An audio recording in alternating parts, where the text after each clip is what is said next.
The 2025 Logitech G Pro Invitational Qualifying Series is brought to you by Logitech G, Motorsport Australia, The Gamesman, Playseat, OG Gear, Max Pappas Innovations, SimSpeed TV, Speed Cafe, and the Australian Sim Racing Group.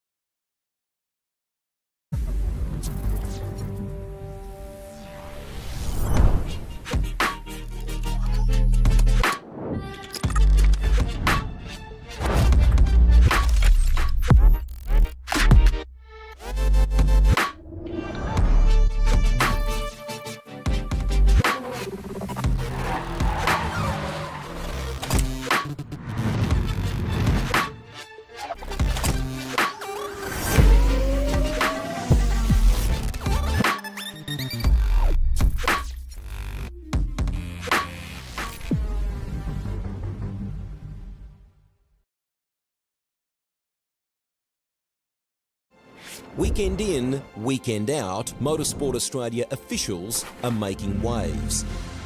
From waving flags, waving cars through pit lane, or responding to a wave for help. Wave hello to new lifelong friends. Who knows, you might just make waves around the world. Ride the first wave. Search Motorsport Australia officials today.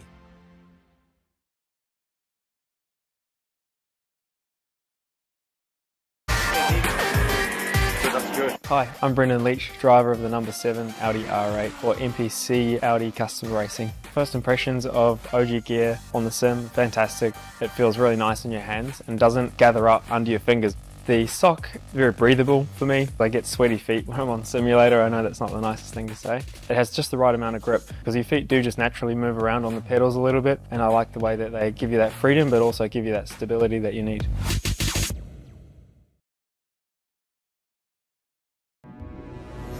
We are gaming fanatics. Our goal has never been to just play games. We think it's much better to feel like you're actually in the game. This feeling is what drives us as we create world-class gaming chairs. Our one aim, give you a brand new gaming experience. Help you move in perfect sync with everything on screen. Make sure you're having a ton of fun. It took us decades to achieve this, and we're still not satisfied. Every day, we wake up to get better. We'll never stop designing the very best to help you be your best. When it's all said and done, our job's only done if you're in full flow and focused on your victory. May you win, and win big.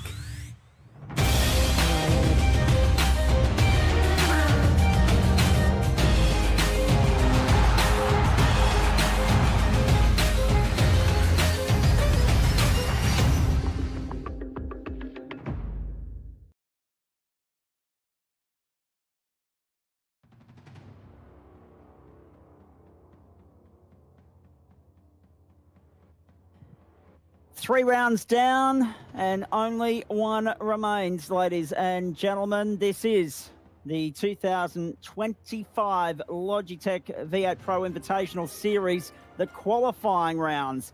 And we've been to the wonderful part of the world that is Canadian Tire Motorsport Park in Canada, to the Fuji Speedway in Japan, and then, of course, to the Hockenheimring in Germany. But we head back to familiar territory, home turf, if you like, to the northeastern region of Victoria, to the Benalla region, more to the point, to Winton Motor Raceway to wrap up this championship on what is essentially Christmas Eve for these guys because there are 21 golden tickets that'll be handed out tonight, which is an automatic invite into the big dance, which is the 2025 series proper, which gets underway in 4 weeks' time. 200 kilometres ahead of us here tonight, 67 laps, and we hope you'll come along for every step of the ride with us. Good evening, everybody. Zach Capen, deputising for Scott Rankin. More on that in just a moment.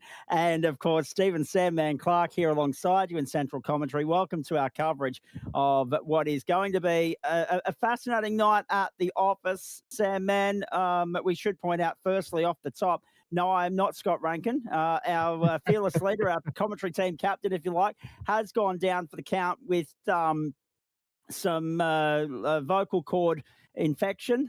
He's unfortunately, we had a phone call come in yesterday from him saying, can you be on standby, Zach? Every time he falls down with the man flu or whatever it is that's struck him, it goes straight to the vocal cords and the throat. If it was anything else, he'd be here tonight. Your other deputy, of course, the great man that is Bo Albert, he's been dragged out with real world work commitments. So this is what third prize and plan B looks like, ladies and gentlemen. And it is great to be here for what is going to be a tantalising night at the office. Sam, man, good evening to you. 3 rounds down, plenty of great stories to pick apart in all of that, but there's also some blokes ruining what might have been, and there's a few people very nervous about the 200 kilometres ahead, because essentially tonight is make or break as we go down to you in the Logitech hub. Make or break, win it and bin it, or of course, if you don't get the job done here, it's go home.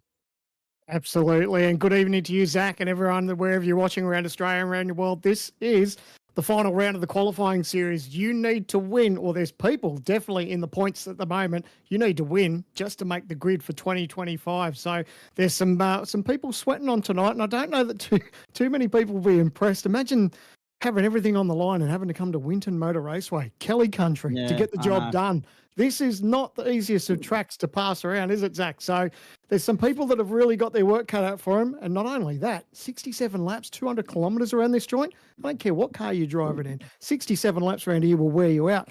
As we check out some of the strategy that's tonight, there's a little bit of leeway for these teams and drivers.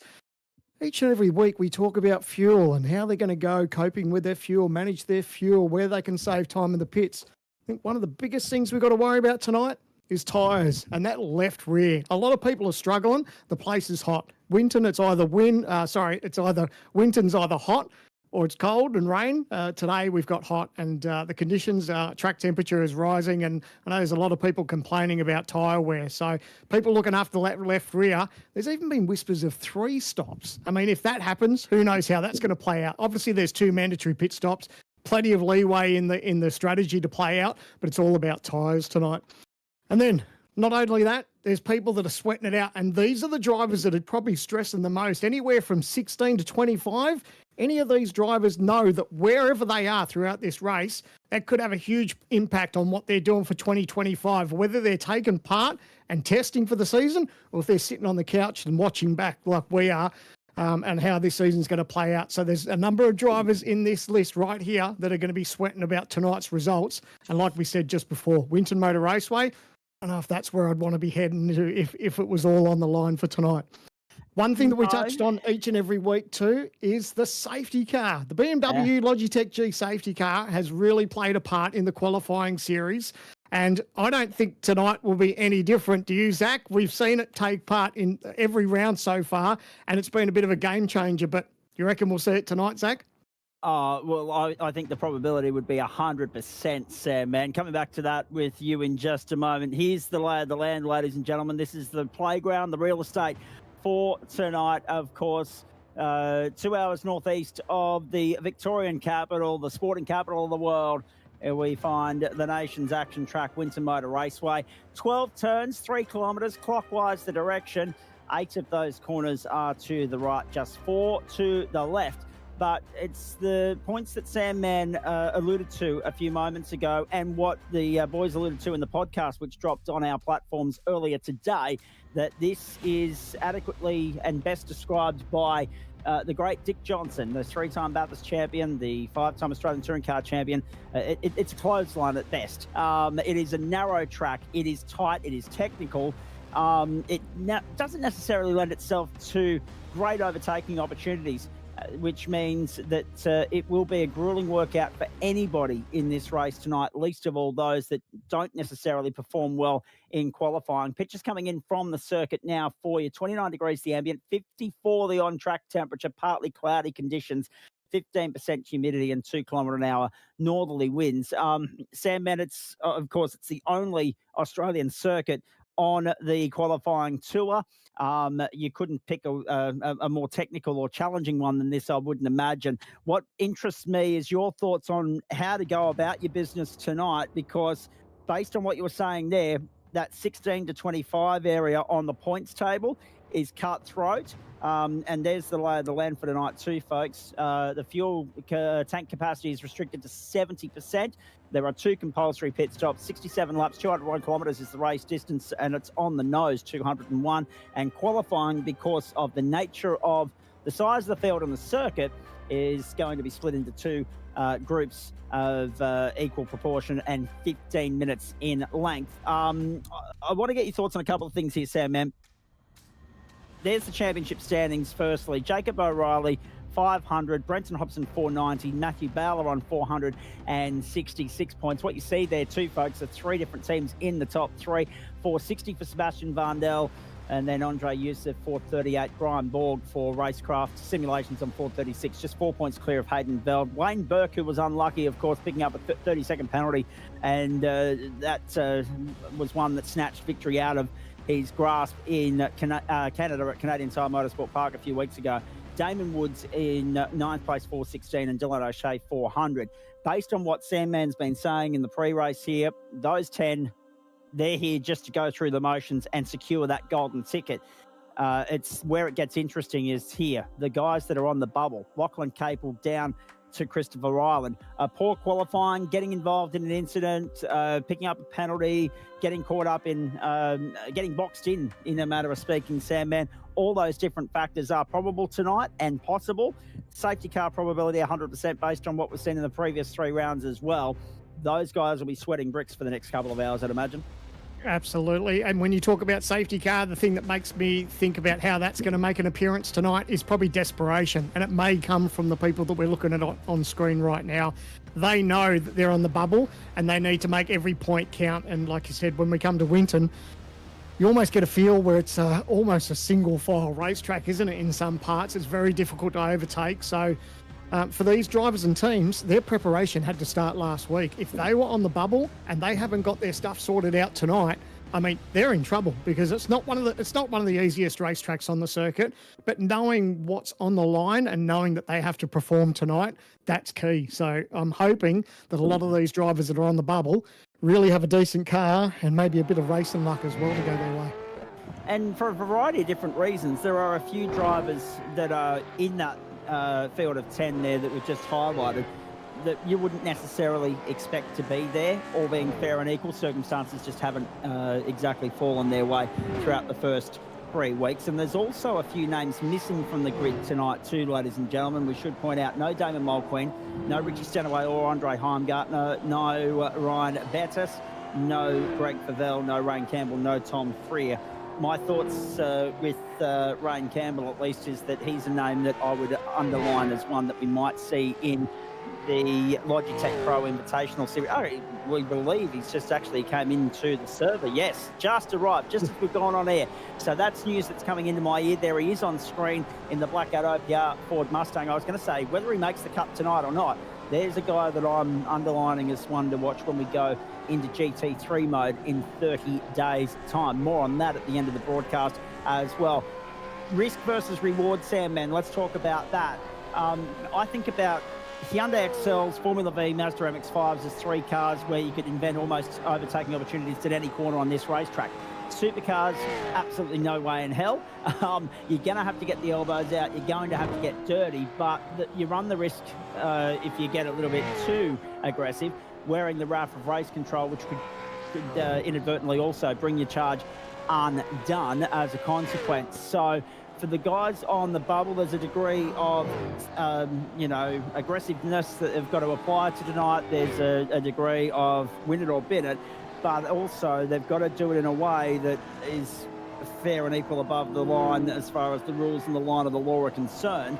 How do you go about maintaining that urgency, but also doing so in a way where you're not going to then wear the wrath of a whack over the knuckles? I think it's pressure. You've really got to put pressure on the people around you. And if you've got someone in front of you, you don't need to make contact and shove them out of the way, because straight away that's going to be a visit to the stewards. You know, they're going to be very interested in what happened. What you need to do is just be right there, wait for them to make a mistake and put as much pressure as you can on your opposition. And that's probably the easiest way to get it done. But, you know, no doubt it's easier said than done. But when the pressure starts to rise and we know we're running out of laps, that's when we can see accidents happen. Who would you list as some of the guys that are going to be unlucky here with regards to the first 3 rounds haven't necessarily fallen their way, and they're, as a result of that, staring down the barrel of signing up as a co-driver and a added value, high-quality co-driver at that, I must say, a little bit later on in the season as we now see cars enter the circuit for the first part of qualifying? Yeah, that list is long, isn't it? We were having a chat just off camera before about some of the names, and we touched on Job Stewart. You know, he's in a position where, you know, needs to win it to get in. So, you know, he's hoping that he's not going to be one of those hard luck stories. We touched on the absence of Richie Stanaway, and Richie was strong throughout the qualifying series. Unfortunately, real-world commitments and the round at Sydney Motorsport Park took him out of tonight's event. So, you know, there's going to be plenty of good drivers that will be running around exactly like you said come the Enduro season. So that's going to make things really interesting. Going to get some more thoughts and insight from you as the evening goes on, mate, and very much looking forward to that. You're watching Bradley Ratu on screen at the moment, folks, out there on circuit. This is the sighting lap for these guys as they get set to hopefully clock purple boxes very early in the piece, bearing in mind a couple of things. One, track temperature is very high. It's off the chart. There it is on screen for you. 54 degrees as they hit the racetrack at 1:11 in the afternoon. That's service setting time, of course, ladies and gentlemen. Australian Eastern Daylight, the time zone that we're in for this racetrack as they make their way down the main straight. They're all going about this in an interesting way, Sam, and they'll all have their plan of attack. They'll all have their own ideas. We're going to focus on Bradley Ratu here as we go through turns 1 and 2 and up over the crest across the old start-finish strike. It looks as though they've all fanned out in a way to give themselves as best an opportunity of getting a clear run as possible, and that's one of the reasons why we've gone for split qualifying. Yeah, the one thing in qualifying too that these drivers will be revelling in is that they don't have to worry about getting these tyres up to temperature. You know, that track temperature and the outside degrees, that's really going to play a factor. So knowing that they don't have to prep these tyres as much for this one hot lap, that's probably working in their favour. But the conditions, given them what they are, they really probably only have that one lap in it, and then they'll be back straight to pit lane to get on a new set of Dunlops. The battle for place seat pole position is on in earnest. You're watching Bradley Ratu up towards turn 10 right now. Jake Blackhall, Tice Hodge, Christopher Ireland, Jack Andrews, Dylan Pereira, Corey Preston also out on circuit. So too Job Stewart and Daniel Benefield, Anthony Visma, Joshua Horton, Dennis Gaderick, Michael Tonialevich, and of course Ryan Campbell, all out there in this first session. Onto the main straight we go. We follow Bradley Ratu to the line. What will this first time be across the strike? Corey Preston's gone to the top at 22.868, and Dennis Gaderick and Bradley Ratu have quickly displaced him. Ratu to the top in a 122.853, now displaced by Visma, 122.8, 122.6 for Gaderick, and Pereira a 122.4. They're going to come thick and fast, but there will be a turnover period, I would imagine, Sam, man, whereby the tyres go out from under them, and therefore their best laps are behind them. Absolutely, and you can already see there's Ryan Campbell was in the lane, so he may have got an off track there and had to abort that first lap. So he's straight in, new set of tyres, and off he'll go. But don't forget, as you touched on, Zach, this is only a 15-minute split qualifying session because of the nature of the racetrack and how many cars we've got on track for this series. We've got a split qualifying session, so that'll help these drivers. They can breathe a little bit easier knowing that they do have that real estate around them. But isn't it funny, drivers always seem to find themselves, even though they've got all that racetrack, look at them on that track map, as they still seem to find a point where they do trip over each other, but they're not doing too bad at the moment. Not at all. I tell you what, if you're Emily Jones, Cody Deeth or Dylan Burst sitting back watching this, you're doing so with a wry smile on your face. You're very happy that you've got your golden ticket and you're preparing now for March 26th.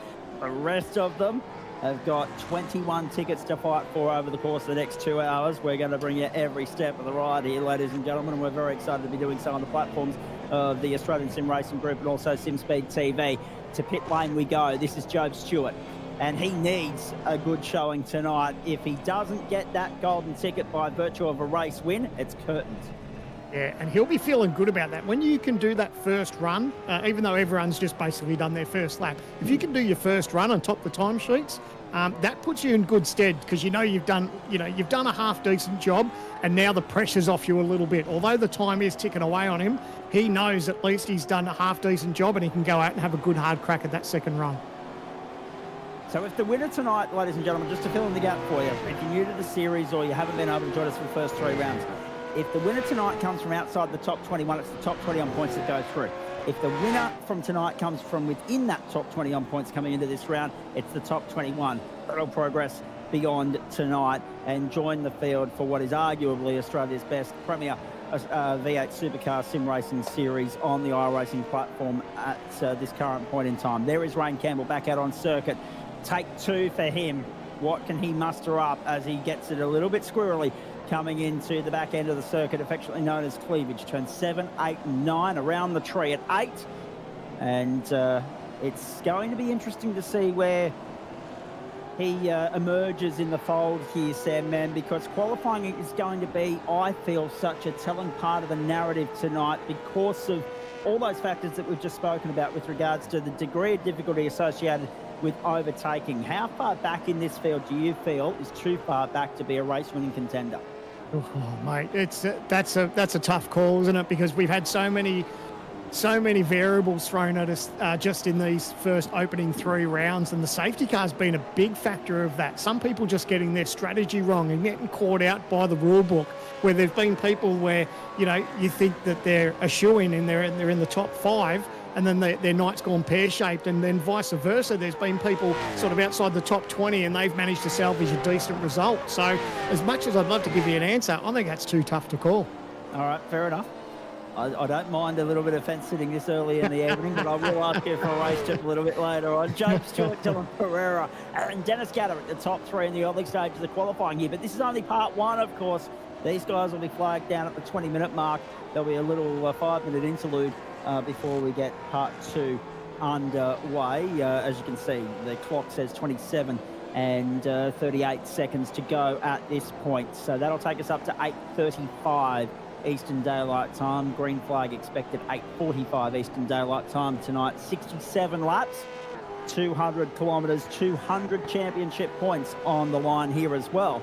But they're only on the line tonight. Everybody starts at 0 again once we get to Sebring on that last Wednesday night in March, in what is an enormous week for the Australian Sim Racing Group, because the GT3 series gets underway that Friday night too.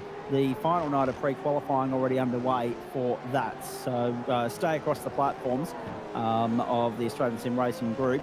And if you haven't already liked the GT Pro Invitational Series page, do so on Facebook.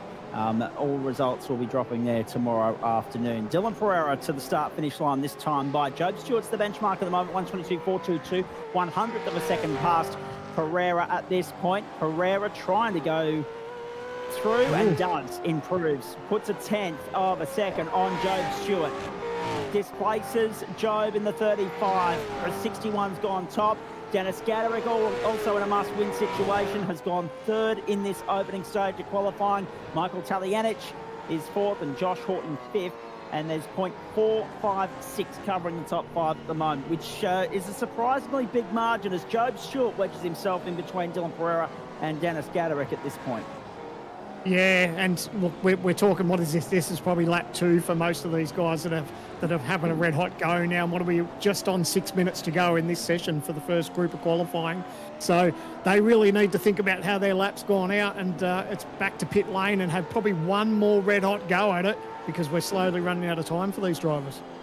What's also worrying, I guess, for these guys, Sam, man, is they can only do so much right now the rest hinges on what unfolds, what transpires in that second part of qualifying, and there is some serious heavyweight credentials awaiting in pit lane at the moment, waiting feverishly for their chance to get out there and turn wheels in anger. Not least our good mate Brenton Hobson, Glenn Postlethwaite, who's very familiar with Winton, real world and virtual. Ryan Jones, who's been impressive in this series so far, among others. Sean McNamara, who was, of course, the OG Gear Hard Charger last week, and Andre Youssef too. It's nerve-wracking for these drivers when they know what's on the line. We're coming to the final round of this qualifying series. The drivers that are in the bubble or people that need to have a good race, if they're in this qualifying session and you have to sit back and watch the following 15-minute session, that would be nerve-wracking because there's nothing they can do. It's totally out of their hands. They basically just sit back and watch and just pray that they can pull a decent result. Cars now leaving pit lane en masse to start their final flying run and taking to the grass, even if you don't mind. And that might not have necessarily been a bad thing to get out of the way of Corey Preston, who was flying through at the start of a hot lap. You don't want to impede somebody in qualifying because that too could bring you before the stewards. Absolutely. You could have more trouble than you want before your night even starts off. You know, we've had drivers where they've had to start races from pit lane. So the best thing to do is, although it doesn't look the best sometimes, is just to get right off the racetrack, get out of the way and try not to impede anyone. No one does it deliberately, but, you know, there's some people that you'd much rather just get right out of the way than be in a position where you might be, you know, visiting the steward's office. If we've got anyone tuning in the United States via our platforms this evening, or this morning your time, let me put the degrees Celsius into Fahrenheit terms for you. 85 degrees Fahrenheit is the ambient, 130 Fahrenheit is the track temp right now. So to put it into international terms, and Jay's done it beautifully on the right-hand side of the screen, yes, it is stiflingly hot out there at the moment. Dylan Pereira, Job Stewart, Dennis Gaderick. Job managed to trim that deficit to .029. Matters very little unless he can find a way to displace Dylan Pereira. We're watching Ryan Campbell at the moment, currently sitting 13th in the running order. No improvement last time round. It's a 23.502 for him, and he's out on another flyer right now. Let's see what comes of this lap. And we've got Corey Preston. I'm just having a look here as well. Just moving up the totem pole. I apologise, boys. I've had the timing screen freeze at my end. So you're right. Corey Preston, I'll look at the live timing that's going out via our broadcast feed rather than the timing screen internally. I'll refresh that in a moment, see if that does the trick. Corey Preston has wedged himself up there onto the outside of the second row.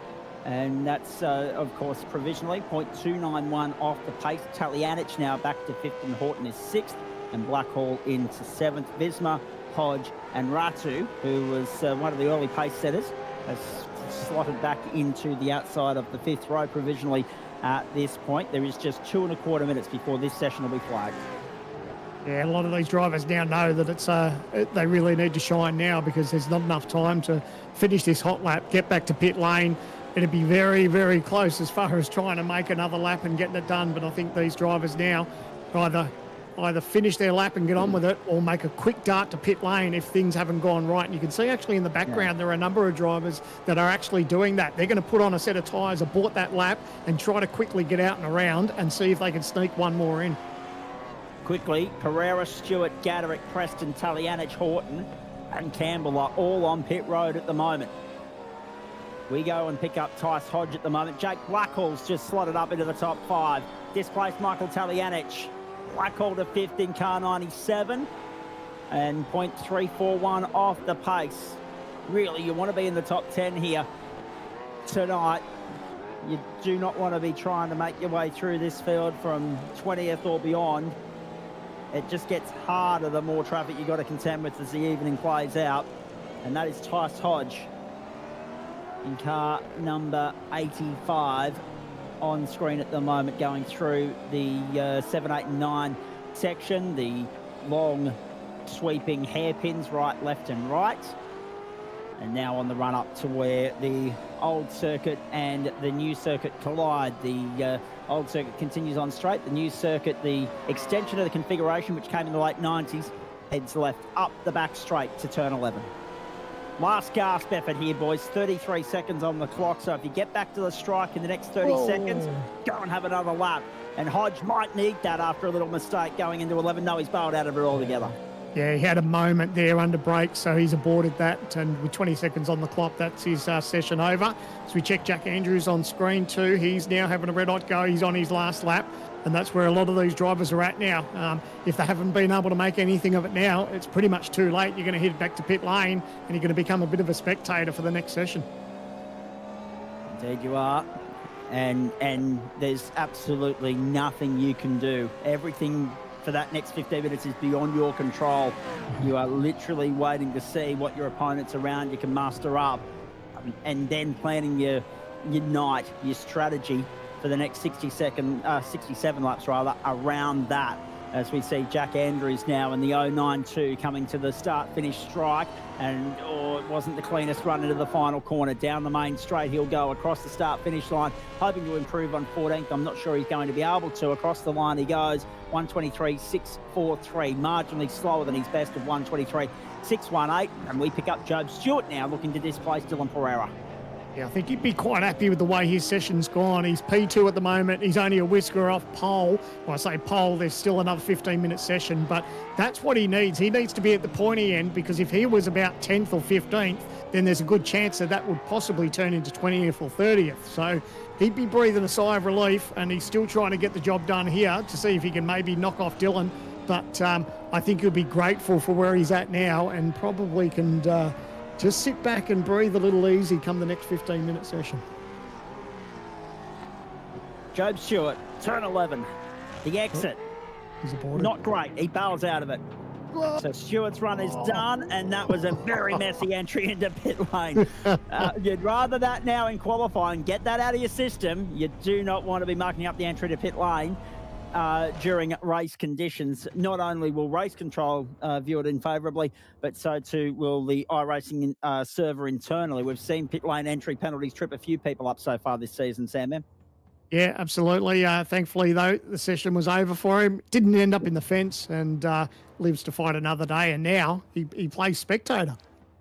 Synergy Sim Racing on top at the halfway mark of qualifying. Dylan Pereira, 122.322. Job Stewart for Evolution Racing in second place. Look at that margin, 200ths of a second. Then we go back to Dennis Gaderick in third. And I feel sorry for Dennis, because it was a tech software mechanical issue with the sim world that plagued his progress a couple of weeks ago. Corey Preston, Jake Blackhall, Michael Talianich. So Synergy Sim Racing well represented inside the top 10 here. So too Vermilion and Accelerate with Josh Horton, Anthony Visma, then Tice Hodge and Chris Ireland for DPR making up the top 10. So Synergy, Evolution, Privateer, among others in that top 10 so far. The Orbit Drop Bear entry of Bradley Rowe to 11th, Daniel Benefield for 9.5, Ryan Campbell for Blackout OPR, and Jack Andrews for Phoenix Racing making up the running order at the halfway mark of this qualifying session. And we are, of course, here with thanks to the great people at Logitech G. This is the Logitech G V8 Pro Invitational Series. This is the qualification finale, round 4 of 4. The big dance awaits. 12 rounds getting underway March 26. More on that a little bit later. It's Winton Motor Raceway. We've got another minute or so before the top 50% of the qualifying field join us on circuit to set their hot lap ahead of 67 laps here this evening. And of course, don't forget, we've got the grid walk coming up as well before we go into race mode. And that grid walk will be thanks to the gamesman. And we've already highlighted who we're going to catch up with tonight. And quite appropriately, Sam, we're going to focus on those that are on the bubble. Absolutely. And that's where the pressure is, isn't it, for these guys? Imagine being right there and knowing that everything is on the line tonight. So not only will they be nervous in the qualifying session, they'll be nervous chatting to us, knowing that, where they qualify is going to be play a big part on what possibly could be tonight's result. And it's all about whether you're taking part for 2025. You're either on the grid or you're sitting on the couch. And I know where all of these drivers want to be. They don't want to be sitting on the couch as much as they love watching their motor racing. They don't want to listen to us. They want to be on the racetrack. Exactly right, mate. Couldn't have summed it up better myself. And it's important to note that irrespective of what happens here, yes, we'll have our class of 45. Of course, 24 of those golden tickets have already been handed out. Last year's top 20, the co-driver winner from the Bathurst week. Then, of course, the 3 race winners so far in this qualifying series. There's 21 more to be handed out tonight. And then for the rest of the troops, well, yes, they're watching from the couch for at least 9 of those rounds, Sam, man, because I reckon these teams will be very quick to organise their co-driver lineups based on the outcome of tonight. If they've got drivers in their stable up their sleeve, they'll be quickly assigned and say, put these dates in the diary. We want you on the grid with such and such, as the top 50% make their way onto the circuit for qualifying. Now, contact of cars on the exit. Oh, well, we knew the elbows were going to have to be out tonight at some point, Sam, man. I didn't expect it to be in the opening second of qualifying. No, I didn't think anyone had expected on the exit of pit lane either. So yes. Thankfully, it was only the softest of touches, but not ideal prep. You know, the nerves are already there, knowing that everything's on the line. But that side-by-side contact is always a little bit of a heart starter. So thankfully, no damage. They can just push on. So Jacob O'Reilly, Brenton Hobson, Matty Bowler, Sebastian Vandel, Andre Youssef are the top 5 on points out of those that haven't been promoted so far in this series. You'll see them in this session. There's the replay with thanks to OG Gear. I wonder if race control will be tempted to have a look at that, Sam, man, and maybe issue a warning. Absolutely, I think they would. You know, yes, there's a lot on the line, but, you know, you're only talking about one position and, you know, if you were that eager to get past, you could probably do it on the outlap too. So, look, there's no one driver at fault either. So, you know, they may just speak to both of them and just say, hey, it's not on. But I don't know that any penalty will come from it, but it'll certainly raise some eyebrows. Also, bear in mind too that white line is no man's land as you're re-entering the racetrack. You're usually supposed to stay drivers left of that rejoined line, that yellow line, I should say, not white line. It's white on some tracks, yellow on others. Here's Damon Woods now. Let's talk about the hot laps that are ahead of us here. Woods will look in the Corvette to set the early standard by which others will try and match or follow. Of course, remembering that the benchmark time has been laid down by Dylan Pereira in the opening session, 1:22.322. It'll be interesting to see what that 20 minutes of time transition has done here, Sam, man, in terms of the track and weather conditions. It looks pretty stable, pretty steady, but there'll still be more grip down on the circuit. It'll be interesting to see whether the top 50% or the bottom 50% have the better of this on the overall running sheet when we have a look at the results in about 12 and a half minutes' time. Yeah, there'd be a number of drivers that would have had their eyes to the sky as far as cloud cover, but it looks pretty clear of what we've got at the moment. So no one's going to get that sneaky advantage because we know how much of a game changer it is when the track gets a little bit of cloud cover. You get some more speed out of the racetrack. So, you know, if you felt like you had a very hot session and the second session was cloud cover, there is probably that little bit of a disadvantage. But thankfully, that's not the case, and it makes for a pretty even playing field for both sessions. Damon Woods to the line, 1:22.527. So he's going to slot himself into third outright in the early stages. Ryan Jones and Jack Whittis quickly lunging up into the top half dozen, I should say. Brenton Hobson into fifth, Teo Sorono to sixth, and Dylan O'Shea to 11th. So already it's Pereira and Stewart holding sway from pit lane, and Damon Woods is the best of the current crop on circuit. Gaderick, his teammate Hobson, and Sorono the next best. Preston, Postlethwaite, Jones and Blackwell. Believe it or not, Sam, man, it's 5 and 5. 5 from the first session, 5 from the second session in the top 10 after the opening lap of the second session. And how happy would Teo be with that? Punches out his first lap, moves straight into P6. He's a driver that really needs it. He's sitting 21st at the moment, so he's outside looking in at the moment. So P6 with his first run, he's sitting there going, thank goodness, thank whoever you need to, whoever you believe in, thank goodness for Dunlop, whatever the case may be. But he heads back now to pit lane, new set of tyres, and he can really have a red hot go for the second run. I'm glad you typed that up there. There's some other words that come to mind after thank. But we'll go with goodness because it's a family-friendly program. 10 and 3/4 minutes to go, and already pit lane activity. So Damon Wood's coming to the lane. He's not the only one. In they come. They're happy with the number they've laid down. Fresh set of rubber. Let's go. Car wide coming into pit lane as well. Yeah, Again. And car's getting turned, I think, coming into pit lane as well. Yes. Contact and trouble on the entry to pit lane. Can you believe that? Oh, he's blocked the lane. Oh, it's nose to tail. Andrew Dyson is the car on screen at the moment, and he has not put down a lap time. Well, they're in a position where, yes, they have to head back to pit lane, but thankfully they can reset. So any damage that they've got into the lane, they can get away with it. But that's the last thing they need, that these drivers. We go to the OG Gear replay. Oh, big moment. That was a big moment. And now he's trying to rejoin the pit lane. Bang. Contact. Round he goes. Wushka. That's the last thing anything want. And then the rejoin trapped the other two. And unfortunately, it was Consultina because everyone had to back up and check up. And what drama already, Sam, then?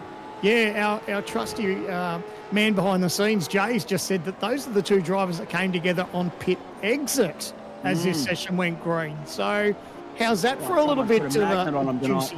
Yeah, that's a little bit juicy, isn't it?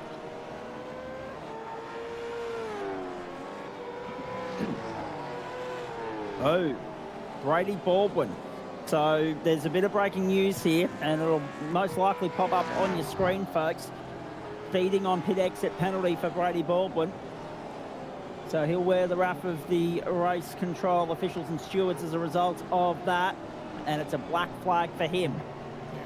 So he'll just head straight back to the lane, clear that, put on a new set of Dunlops and have another crack at it. So not ideal, but this is what we're talking about, the pressure cooker. You know, everyone knows that there's, what have we got, just over 8.5 minutes to go.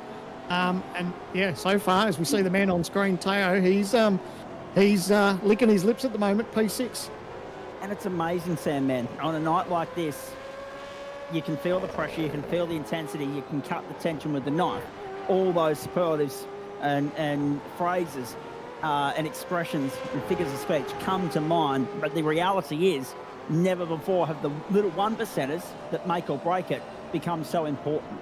Absolutely. And that was something that I touched on at the start of the broadcast, that if a lot of their drivers that are maybe in a position where they really need a decent result tonight, if they haven't got that package together at the moment, then it's almost too little too late, because you need to be on your A game coming into these qualifying sessions. You need to have a decent car underneath you. You need to have your eye in, because if you've left it this late, you don't stand a chance with this field. And this isn't even the quality field that we're going to see throughout 2025. This is just going to be a number of contenders that get to make the show. Correct. Damon Wood's still the best placed of the drivers out on circuit in this particular 15-minute portion of qualifying. Dylan Pereira has still laid down the benchmark, 1:22.322. We're about to see Teo head off on another hot lap. So too Damon Woods and Brenton Hobson. Let's wait and see if there's any improvement this time round. At the moment, Damon Woods third, car 56. It's looking the goods. Teo Sorono's come to pit lane. Damon Woods is off on a flyer. Brenton Hobson, reliable, experienced Hobbo, straight up into the top three. 1/10 of a second, nearly 2/10 of a second off the pace, but he's displaced Damon Woods. Yeah, Bowler made an improvement there too. Kirk Stenberg, well, he's now 12th now. Lachlan Capel, he's moved up into the top 10. So a number of these drivers, they're starting to get these positions made. Race control, 10-second penalty there for car 19 with some contact, and that's Dylan O'Shea. So that was probably a little bit of that. We see Wayne Burke, he's had a moment. He's trying to get back into the pit lane, and that's so easy to do. He's going to loop it again. Debris. He's just, and that's something that I meant to touch on before we got a little sidetracked, is that, when they get off that part of the racetrack, they come and rejoin, and there's marbles, there's gravel, there's grass, there's garbage all over the racetrack. So that's going to make pit entry tricky for these guys. And all over their tyres as well. Yeah. So that's the problem. They're contending with all these different variables and surfaces. And if you run wide going into turn 11, you're not going to have enough time, if you're going into pit lane at least, let alone turn 12, to get those tyres clean. So you're really at the peril of whatever the car wants to throw at you in those conditions. And Wayne Burke's another one. Interesting, isn't it? Because if it weren't for the 30-second penalty after Canadian Tire Motorsport Park, he'd be packed up and sitting back with a cold one in hand watching everybody else duke this out. Yeah, absolutely. That was a heartbreak, wasn't it? But the one thing that I was impressed was his composure. Unfortunately, we had to break the news to him live, and I think he handled himself really well. He's in a decent points position where I think he's going to make the cut. So, but still, exactly what you said. It's heartbreak when you know you had a golden ticket in your hand and it got snatched away from you. I also have somewhere in my near vicinity in the commentary box here my own golden ticket, but it's actually only for discounted Specsavers. It's not for this caper at this point. Dylan Pereira and Job Stewart, 1 and 2. Brenton Hobson, Damon Woods. Kurt Steinberg's gone up into the top. There we go. Up into the top 3. So he's now the best placed of this second portion of qualifying contenders. And he's 0.179 off Dylan Pereira. Hobson, Woods, Bowler the next best. Andre Youssef now on a lap, but it's not a flyer. It'll be the next time by that we need to keep an eye on Andre. Car number 900. The Vermilion stable very well represented out there this evening. This guy is another one that you'll need to keep an eye on, Sam, man. He's 15 points at the moment. Technically, you'd think he's safe as houses, but he still needs to go through the motions over 67 laps. Yeah, that's right. And just trying to think, where is he on? I don't think he's banked on time yet, has he? No. The pressure's on him now because what have we got? Just over 4 minutes to go. So he needs to get that ticked off before anything else, because if he finds himself with an off track or a little mistake, gets caught in traffic, it's going to make his night go from bad to worse. So 35 cars will, after Andre set a number here, have clocked a lap in qualifying. There is just 3:47 on the clock. The grid walk to follow. Then we go racing, ladies and gentlemen. But what can Andre muster up here? Can he get himself up into the top 10, even top 15, and then push forward from there over 67 laps? Strategy is going to play such a critically important role tonight, especially if we can, heaven help us, God forbid, go safety car free, which I don't think is going to be a discussion that we'll have for terribly long, but it's still at this point in time, before we go green, still a possibility. It's a long shot, but it's still a possibility. Yusuf is wide. Well, Yusuf is what we're talking about. That's exactly what we're talking about. No, so he needs to get back, put on a new set of Dunlops and go again. 3 minutes to go. So talk about pressure. When you haven't put down a banker, we talk about this almost every week, is that it's so important to get a banker, regardless of if it's a decent lap or not. It's really important that you get something on the board because, it raises the stakes at the last part of the qualifying session, and you don't want anything to impede that. No, you certainly do not. I mean, there's so many names up and down this leaderboard at the moment that you might not have expected to be so far down the sheet. Sean McNamara in 32nd, for instance. Hayden Veld, they're holding on to 10th at the moment. We're riding with him now. And look at the cars left and right that are trying to stay out of the way, stay off the racing line as they build towards one last gasp, one last crack. And Veld on the ragged edge at the moment on the way down to turn 10. Yeah, Hobbo, while we were watching that. Yeah, Hobbo's now moved into P3. Wayne Burke, he's now got himself up to P16, so he's found himself a couple of more positions. Veld's had to back out of that, so 2 minutes to go. He hasn't got enough. Oh, geez, he'd be cutting close to get back and put on a new set of Dunlops to go again. But yeah, a little bit of movement, but still the top two in this qualifying session so far, they're the drivers that came out of Group 1. So aren't they stoked? Absolutely. Stoked with the scheduling, stoked with the track condition, and the fact that it was more to their liking than what it has been to this second crop. Herrera, Stewart, Hobson, Stenberg, Renwoods, Bowler, Gaderick, Serono, Preston and Veld. There's Ryan Jones wide out of 11, going into 12, hoping to improve on 13th, but I'm not sure that those last two corners have done him any favours whatsoever. Across the line he goes, 122.651 the time to beat. It was a 123.7. No beating it this time round. He gets one last crack, one last roll of the dice, as does this guy, Sean McNamara. Currently trying to improve on 32nd in the 9.5 Sim Sports stable. talking about leaving it to the dying stages. Thankfully, he's got a little bit of clear track, so hopefully that works in his favour. How's the top 5, though? There's not much in it, is there? Stenberg, Yep, stoked for Stenny. He's had a bit of a shocker. He's had troubles where he hasn't even raced on his own rig, and we spoke about the difficulties about that in the opening couple of rounds, about how some drivers were caught out in situations where they couldn't race on their own rig. So thankfully, he was home last week, almost had a decent result, but unfortunately got away from him. He's obviously comfortable tonight, P4 for the moment, and couldn't be happier for Stenny because, he really had it tough in the opening couple of rounds. Sean McNamara has bailed out of it. He'll start down towards the back of the field. Stenberg to the line, hoping to improve on 1:22.501. Doesn't. 1:24.054, but he's got 3 seconds up his sleeve. He can go again if he so pleases. Vandel's the other one. He needs to settle up here. He hasn't yet. Nor is Andre Youssef. 35th and 36th to wait for those two gentlemen if they cannot get a lap in this final stage of qualifying. The checkered flag is out. The clock has expired. This is it. Yeah, it's a sickening feeling, I think, for drivers when you know you've had a 15-minute session in front of you and unfortunately things haven't gone their way and you end up having off tracks and an ability where you haven't been able to put down a lap. I know it's not one of the nicest feelings in the world, but they just need to put that behind them and just see if they can get the job done.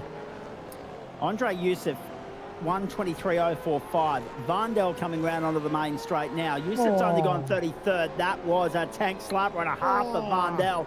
He's going to go across the line, but it's not going to be a flattering time, unfortunately. Woods has moved into P2. 1:25.629 for Vandel. Woods to second. Stenberg now back to 5th. Damon Woods has gone faster than Job Stewart by 0.001 of a second. They're the margins we're dealing with here, folks. And if that's not staggering enough for you, the margin between 1st and 33rd, Andre Youssef, is 0.723 of a second. It is ridiculously tight at Winton. And the time sheet as well. Yeah, Teo in the early laps, he punched out a time and moved himself straight into 6th. He's finished P9, so knowing that he's on the outside looking in, I think he'd be quietly chuffed with that one. Oh, boy. Are we any closer to getting a tip out of you? Well, yes, I've already got one. I don't know if you want it now or when we go to the grid. Absolutely. Yeah, well, I'm going to put my money on Job Stewart because he's got a lot on the line as far as trying to he's in a position where he needs to win and in. So I'm going to go for Job. You? Yep. And well, if it's not Job, I just get the feeling that Hobbo or Postlewaite's going to muster something up here. Rather than going with the top two and something predictable, I just get the feeling that they're going to be up to mischievous tricks tonight. There is the grid for you, ladies and gentlemen. Dylan Pereira and Damon Woods, the front row. Synergy Sim Racing against Eclipse Sim Sports. And, of course, Eclipse have won the last 2 weeks on the trot. Job Stewart for Evolution Racing and Brenton Hobson for Synergy Sim Racing on the second row of the grid. There was not much covering the top 5 in qualifying. Kurt Stenberg was the 5th of those. Glenn Postlewaite just outside another of the Synergy Sim Racing stable entries. 4th row, Matthew Bauer and Dennis Gaderick. Good to see him on song here, but it might be a case of what might have been after that technical issue a couple of weeks ago. Teo Serrano and Corey Preston are going to make up our top 5 rows on the grid, our top 10 tonight. Hayden Veld outside alongside Lachlan Capel, another one of those names that we're talking about off the top of the broadcast in terms of that 16 to 25 range, those that are within striking distance of being in or out of the big dance. Ryan Jones and Jake Blackhall from the 7th row of the grid. And from row 8, it's Michael Talianich alongside Brian Borg for Racecraft Simulations. And have a look at the margins on your screen, folks. 0.004 of a second separates Wayne Burke and Jacob Riley on row 9 of the grid alone. Row 10, Dylan O'Shea and Kobe Williams. Again, 9.5 versus Eclipse Sim Sport there. And outside the top 20, Andrew Dyson alongside Tyson Broad. Tyson will be hoping to get himself into the top 20 tonight. Josh Horton and Jack Wittes from row number 12. Vermilion, very well represented here in this field. There's another one in Tyce Hodge on the outside of row 13. On the inside, it's Anthony Vismer, of course, for Accelerate Sim Racing From row 14, Christopher Island alongside Bradley Ratu. Maybe that's will be that'll be interesting to see what happens for Bradley there if he can push his way forward, because that might not have been to his liking, that qualifying time. Daniel Betterfield, who had no luck last week at the Hockenheimring, up against Ben Faulkner on row 15. Row 16 is where you're going to find, if we go back, ladies and gentlemen, Brady Baldwin and Sean McNamara, two blokes that desperately want to have a better run than what they have done in qualifying. Andre Youssef and Rain Campbell from row 17 of the grid. There are some heavyweight names down the back end of this field that have got a seriously arduous task ahead of them tonight. It's going to be grueling, it's going to be taxing, it's going to be difficult. Sebastian Vandel, Jack Andrews from 35. Sebastian Vandel is 37th, and I'm getting the name Damon Mulqueen popping up on my screen at the moment as well. Has he just arrived on scene? Wow. Talk about cutting it fine, Sandman. Damon Mulqueen's going to have to burn from the stern, and I didn't see Sebastian Vandel set a time in qualifying there, so will it be a pit lane start for those two as we get ready for the Gamesman grid walk? Yeah, we're a grid, I think, for those drivers, unfortunately, just leaving a little bit late. So that's going to make things tricky. Indeed it is, mate. We're standing by for the Gamesman grid walk here. We've got a couple of big names, heavyweights, coming in to have a chat to us, not least Ben Faulkner, Brady Baldwin, and Teo Serrano. I'm going to leave it to your discretion, your better judgment as to who we start with. Well, I've made my way to Teo. Teo, mate, great qualifying session, straight into P6 for your first lap, and then to manage to get inside the top 10 starting from P9. I guess you'd be breathing a little bit of a sigh of relief, considering that you're on the bubble tonight. Yeah, it'd be a bit easier from the front. Just try and run my own race and not get involved in anything. Sort of not what happened at Fuji, so hopefully if I finish up around here, I might be okay. How's the nerves coming into tonight? Obviously, it's all on the line. This is round 4 of the qualifying series. You, at the moment, P21, looking to make that top 20. How are you feeling? Obviously, it's a great start to the night to be inside the top 10. Yeah, I said, it's just try and run my own race. You know, if I run my own race, I should be okay. If I have an accident, it's probably going to be, my fault. So just try and keep it clean. And preparations for the week. Obviously, the car doesn't look too bad around Winton. I said in the opener of the broadcast, I don't know if Winton would be the most ideal racetrack to be in these situations, but how's prep been coming into tonight? Yeah, it's been good. Just hot laps have been a bit of a painful experience. The car's not very nice in this weather, but Zach's done a good job with the dock, so thanks to Zach. All right, mate. Well, we will let you focus and get ready for the start. Like I said, inside the top 10, mate. You're not too far from the pointy end, and fingers crossed we can chat to you at the end of the night and you're inside that bubble for 2025. Thanks, guys. Cheers. There you go. Teo Serrano. He's starting out of P9 on the outside looking in. And Zach, I think you've gone all the way down to Ben Faulkner, unfortunately, starting out of P30. Ben's on the bubble in P20. I'll let you have your chat with him. He is indeed, and it's a good thing that I've got extremely good walking shoes, Sam, man, because we're going down to the outside of row 15 here, if you don't mind, to find Benny Faulkner. Mate, good evening to you. How are the nerves coming into tonight, knowing that it's make or break, knowing that you've got 16 points up your sleeve at the moment in terms of being in as opposed to being out of the fight for that golden ticket, mate, but it's not going to be straightforward considering that you're starting the outside of row 15. Yeah, I didn't have much time to practice for this round, so I was just hoping for the best. Pretty far back, so I think I'll just hope to stay out of trouble. I reckon there'll be a lot of carnage, so we'll see how we go, and hopefully we can get into the main series. How difficult is that to try and stay out of trouble, but also place the onus on pushing your way forward, looking after you, and making sure that you do tick that box tonight, mate? There's so much to consider, considering how difficult a task it's going to be, 200 kilometres around a racetrack that is relatively tight, relatively narrow, and overtaking opportunities come at a premium. Yeah, it's a tight track, and turn 1 and turn 2, turn 3, turn 4, they're all going to be tight packed, probably lots of bumping and probably people spinning, so just be probably just avoiding, maybe even taking some grass to avoid. Just stay out of trouble and And like I said, just hope to make it to the end with reasonable amount of speed and finishing position. Will the team, will they be, Vermillion's very well represented on this grid, mate. There's no doubt about that, right throughout the field from top to toe. Just how vital a part are they going to play in helping you along here, strategically speaking? Brady, we're coming to you in a moment, mate. You're right. There's a lot of boys already in, so hopefully we can work something out. But I'd like to try and get in my own way, so there we go. All right, mate, we're going to let you go. We're up against it time-wise here. You're gridding up. We're getting ready for a start. Good luck. Go well. Thank you. And even though he's made a jump start, Sam Mann, in Brady Baldwin, I'm more pleased for him that it's a jump start in the commentary box where it doesn't matter than when it would be if it was on the grid. Let's have a chat to the man starting down there in 31st. Absolutely, Brady. Mate, we've got the best of luck for you tonight. Obviously, a little bit further back than what you would have liked with the situation that you're in, P19 at the moment, just inside the bubble. How are you feeling as we get to the start of this race? Not very confident at the moment, to be honest. Obviously, our synergy cars are good because we've got 4 cars in the top 10 and I'm nearly last. So it's a long race. It's Winton. It's chaotic. So we'll see what happens. My goal coming into the series, if I was going to be good enough, was to be inside the cutoff before this race.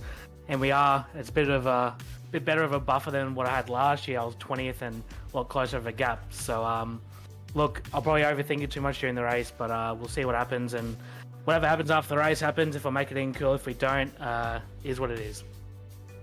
All right, mate. Well, we're just about to wrap up, but we're almost going to go green, mate. All the best. Hopefully for you that there's one of the drivers that are outside of the bubble or inside that bubble that get the win, and there's that one more opportunity. So hopefully it's nice and clean, and we're talking to you at the end of the night.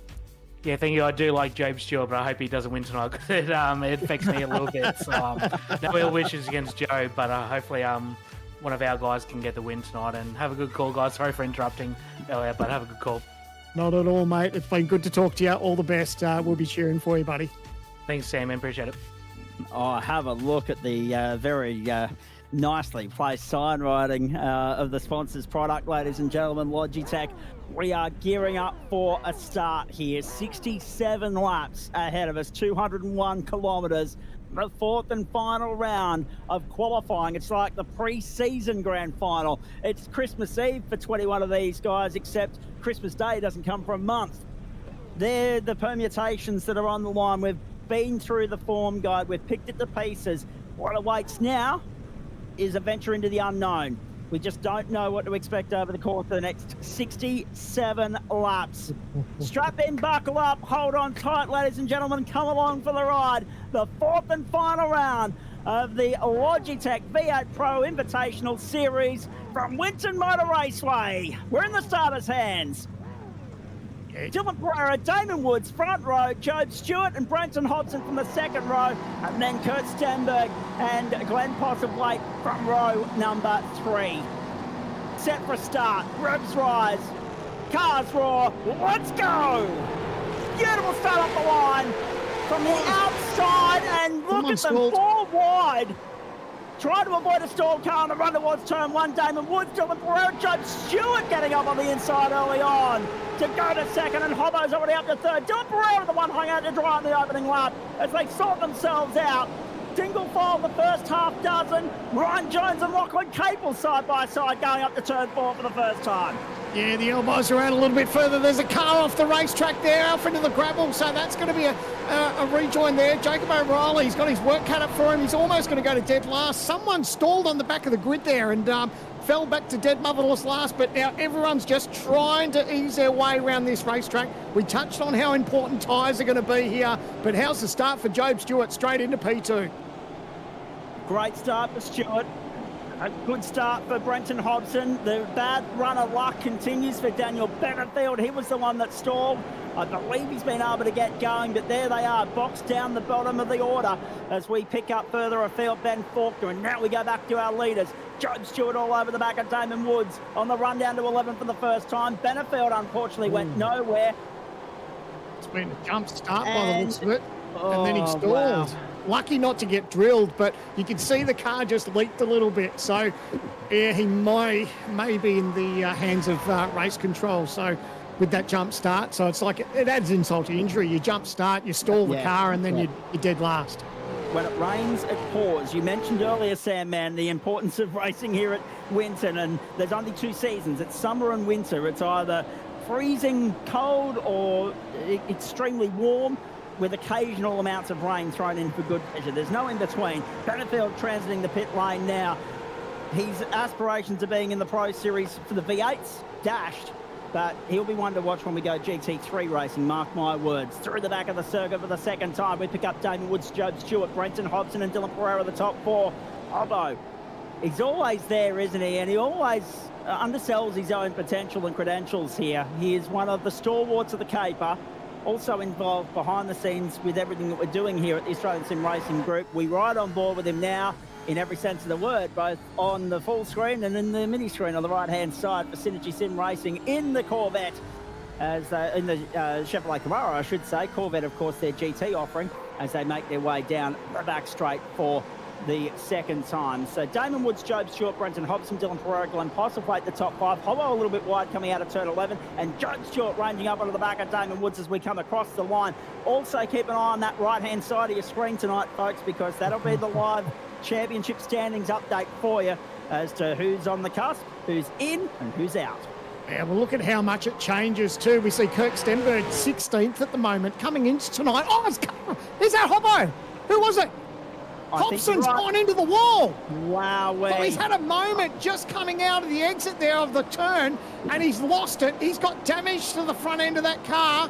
Thankfully, he's in a decent points-playing position where he doesn't need to win to get in. But that's going to make his night a little bit more difficult at the moment. But as we go to the OG Gear replay, sitting comfortably in P3, gets up on the curb, the car just sort of gets away from him. Yep. Lights up that left rear and makes heavy contact with that concrete barrier on the inside. That is such a dangerous ripple strip and bit of curb. Every time you go through turn 2, the exit of turn 2, you hold your breath, because that can either allow you a little bit of leniency or spit you out hard. And it's just done that to Brenton Hobson. It's savage. It's claimed the best of them in the past. Hobbo can add his name to that list. It's almost like Canada, Circuit Gilles Villeneuve, Montreal's equivalent of the Wall of Champions, that rebel strip, quite frankly. Kurt Stenberg running 5th at the moment, chasing Glenn Postlethwaite. So I said that Glenn Postlethwaite, with that local knowledge, might just be a threat here tonight. He's going along nicely so far. And Andrew Dyson's pitted on lap 2 as well. We'll chase up the reason as to why for that. But Dyson runs 37th at the moment. Daniel Benefield 36th, and Hobbo now 35th. I didn't think I'd be saying that this early in the piece. I didn't think he would either. So it looks like he's got a mechanical black flag that he's going to have to deal with in pit lane. So he's in the lane now, sorting that out. And as that incident was unfolding, I was touching on the live points with Stenberg. So just before we had that incident, Stenberg was in P16. When we started this race, he was P22. So that just goes to show you the impact of a decent qualifying session where he finds himself in P5, currently P16, and you can see the live ladder as it changes just with positional changes there. So 22 coming into tonight, P16 currently as we stand on lap 4. We make our way along the short chute to turn 10. Lap 4 of 67 for you folks. Hope you're enjoying an extremely nerve-wracking edition of Wednesday Night Motorsport across the platforms of Sit and Speed and the Australian Sim Racing Group. We ride on board with Postlethwaite, looking back to Kurt Stenberg now. Dennis Gatterick, an okay start, sitting 6th. Bowler, Veld, Jones and Cape on the top, 10 across the start-finish line. 30 degrees the ambient, 56 on track, so the on-track temperature has only increased since the qualifying session. Eventually, as this race plays out, we're going to be here for the better part of 2 hours. Eventually, as it plays out, we expect that to diminish a little bit, but then again, it is Victoria in the middle of the summer, so nothing would surprise me. Yeah, and the thing that these drivers need to be very mindful of, which they would have experienced in testing and practice, is that looking after these tyres. I touched on it on the Logitech G Hub that there's even drivers discussing the point of maybe thinking about a third pit stop. There's only 2 stops required in this race, but there are a number of teams that are worried about tyre wear that they are thinking about a third pit stop. So these drivers up front, they'll be very mindful of that, and they'll be doing their absolute best to drive maybe with an air gun to their foot, just by getting the throttle down nicely, so they're trying to look after that those rear tyres, because they will be your best friend come the end of this race. Let's talk a bit about that Andrew Dyson pit lane. He had we're just getting word through into the commentary box that he had a 10-second penalty, and he's come in and served that, and it might also be a strategic move as well. Knowing that our critical number tonight is lap 30, the longest you can run a tank based on fuel numbers is 37 laps. He's in the window to stop only once more and get home anyway, so that's one CPS essentially ticked, and he can push on. But it's interesting, isn't it, as we watch also coming on a pit lane, Corey, who was that just coming on a pit lane? Yeah, Corey Preston. There was someone else as well. And Jack Widders as well. So some early games being played here, Sam, man, and that's led me perfectly into the next point I wanted to make anyway, mate. The reality of the matter is you're running the gauntlet tonight with pit strategy, because with 36, 37 cars out there, it's congested. There's only 3 kilometres. You either run the risk of pitting early, getting out of that traffic, or pitting a little bit later and coming back right in the thick of it. Yeah, and look at this. This top 3 is a perfect example. The top 3 are covered by just on a second.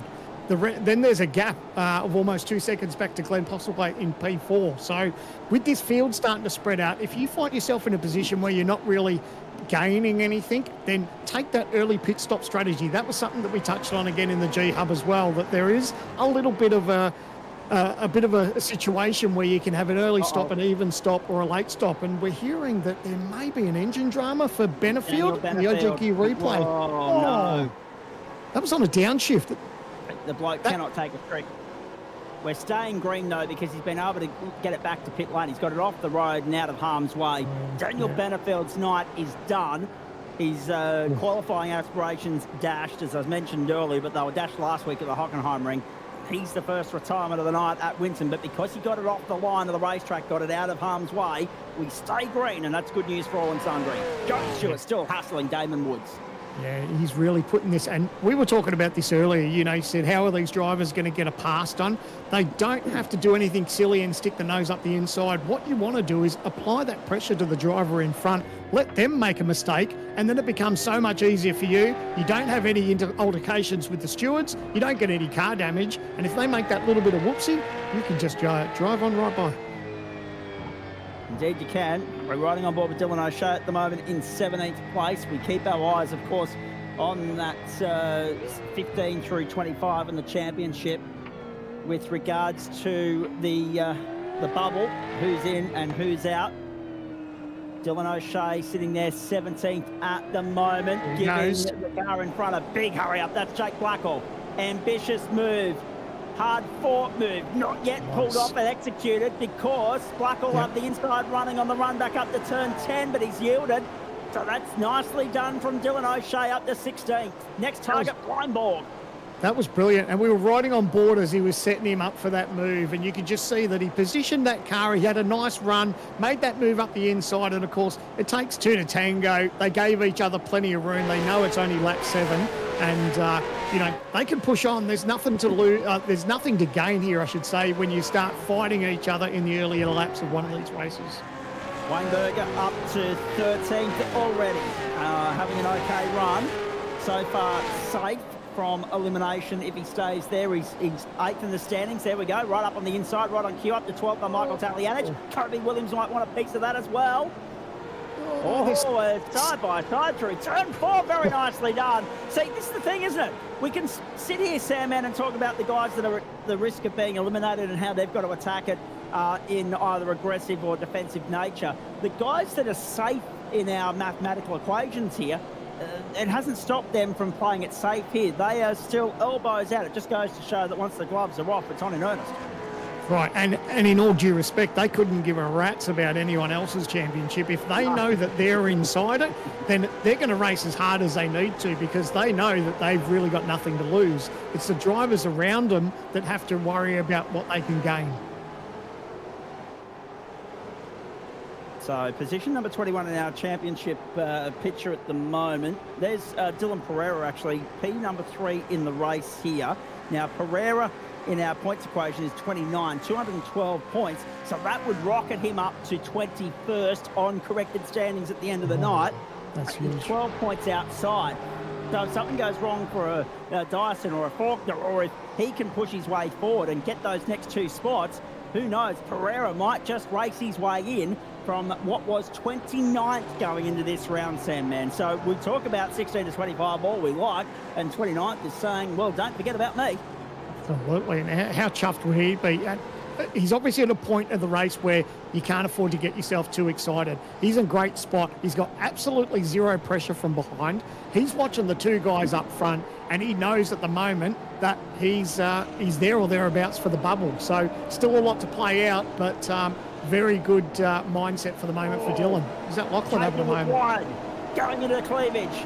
Wide out 7. He's gathered it up. He tucks back into 13th. Kobe Williams goes by. He's under pressure now from Michael Tolianic. Here it is. Whoa. Oh, just caught the ripple strip and the gravel on the other side of it. And he's lucky that that wasn't a bigger, more costly moment. It's ridiculous how easy that is to do. You take nothing away from Lachlan. You know, you carry so much speed through there. You're trying to optimise as much racetrack as you can, and you get that rear on the grass and gravel, and that makes life that little bit more difficult. But he gathered it up and didn't lose too much, thankfully. So Capel 13th at the moment, but just look how long that train is right now. How evenly matched this field was. We mentioned the top 33 in qualifying, covered by 7/10 of a second. It's taking a while for them, therefore, to spread out and find some clear air and some personal space. If you're claustrophobic, Winton's not the place to be tonight. Damon Woods, Job Stewart, Dylan Pereira, Glenn Postlethwaite, Kurt Stenberg, the top 5 in the race after lap 9. We're on lap 10 at the moment. We're riding on board with Teo Serrano, who is also trying to race his way into the top 20, 21 even, to get himself into the fight for a golden ticket tonight for the 12-round season proper, which will get underway, of course, a month from today. Sebring International Raceway in Sebring, Florida. We're looking forward to it immensely. Absolutely. It hasn't Sebring really turned it on for almost every opening round that we've had. Sebring has been an absolute cracker, and I don't think it will disappoint again this year. Last year, of course, the track was blocked at one point. If iRacing had a red flag option, it would have been used after that late race cartage. But in the meantime, he's Serrano in 10th. Damon Wood still leads. We're keeping an eye on Serrano because he's got Wainberg right up his drain pipe. Then Kobe Williams, Lachlan Cable, Michael Tolianic. Brian Borg's another name to keep an eye on. Dylan O'Shea, Jake Blackwell, Tyce Hodge, Bradley Ratu. What about that for a run? Already making inroads. Yeah, I think he's won 9 spots from 28th on the grid. On track for that OG Hard Charger Award. It's not bad, is it? No. He's having a red-hot go here at the moment, and to be at the early stages of this race, that just means the car's pretty good, and there's obviously more room to improve, and as the night goes on, he'll be looking to tick off a few more. So, yeah, feather in his cap for the start, no doubt about that.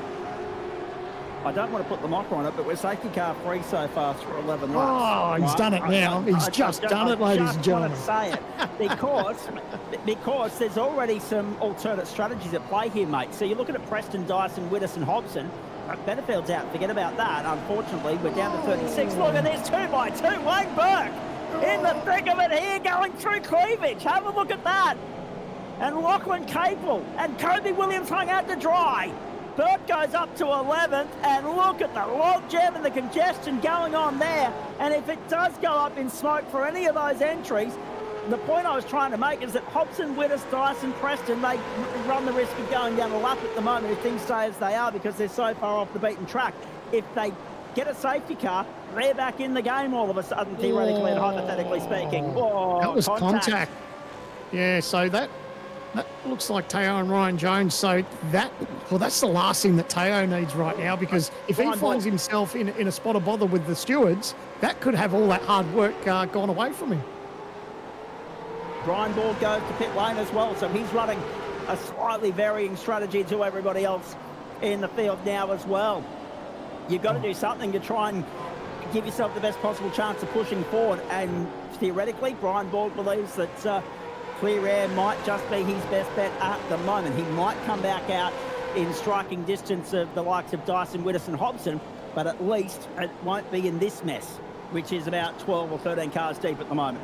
Geez, I'd be wondering if I was teammates or, crew members that you'd want to be in his ear to say, you know what, really look after that car, because if he finds himself where he gets, here we go, the OG replay, touch right there. Oh, goodness. And he held on to it. Oh, that's heart and mouth stuff. He just, and then of course everyone's just tripping over each other here, but thankfully he got away with it. But he's in a position where he probably just hasn't quite got that car speed.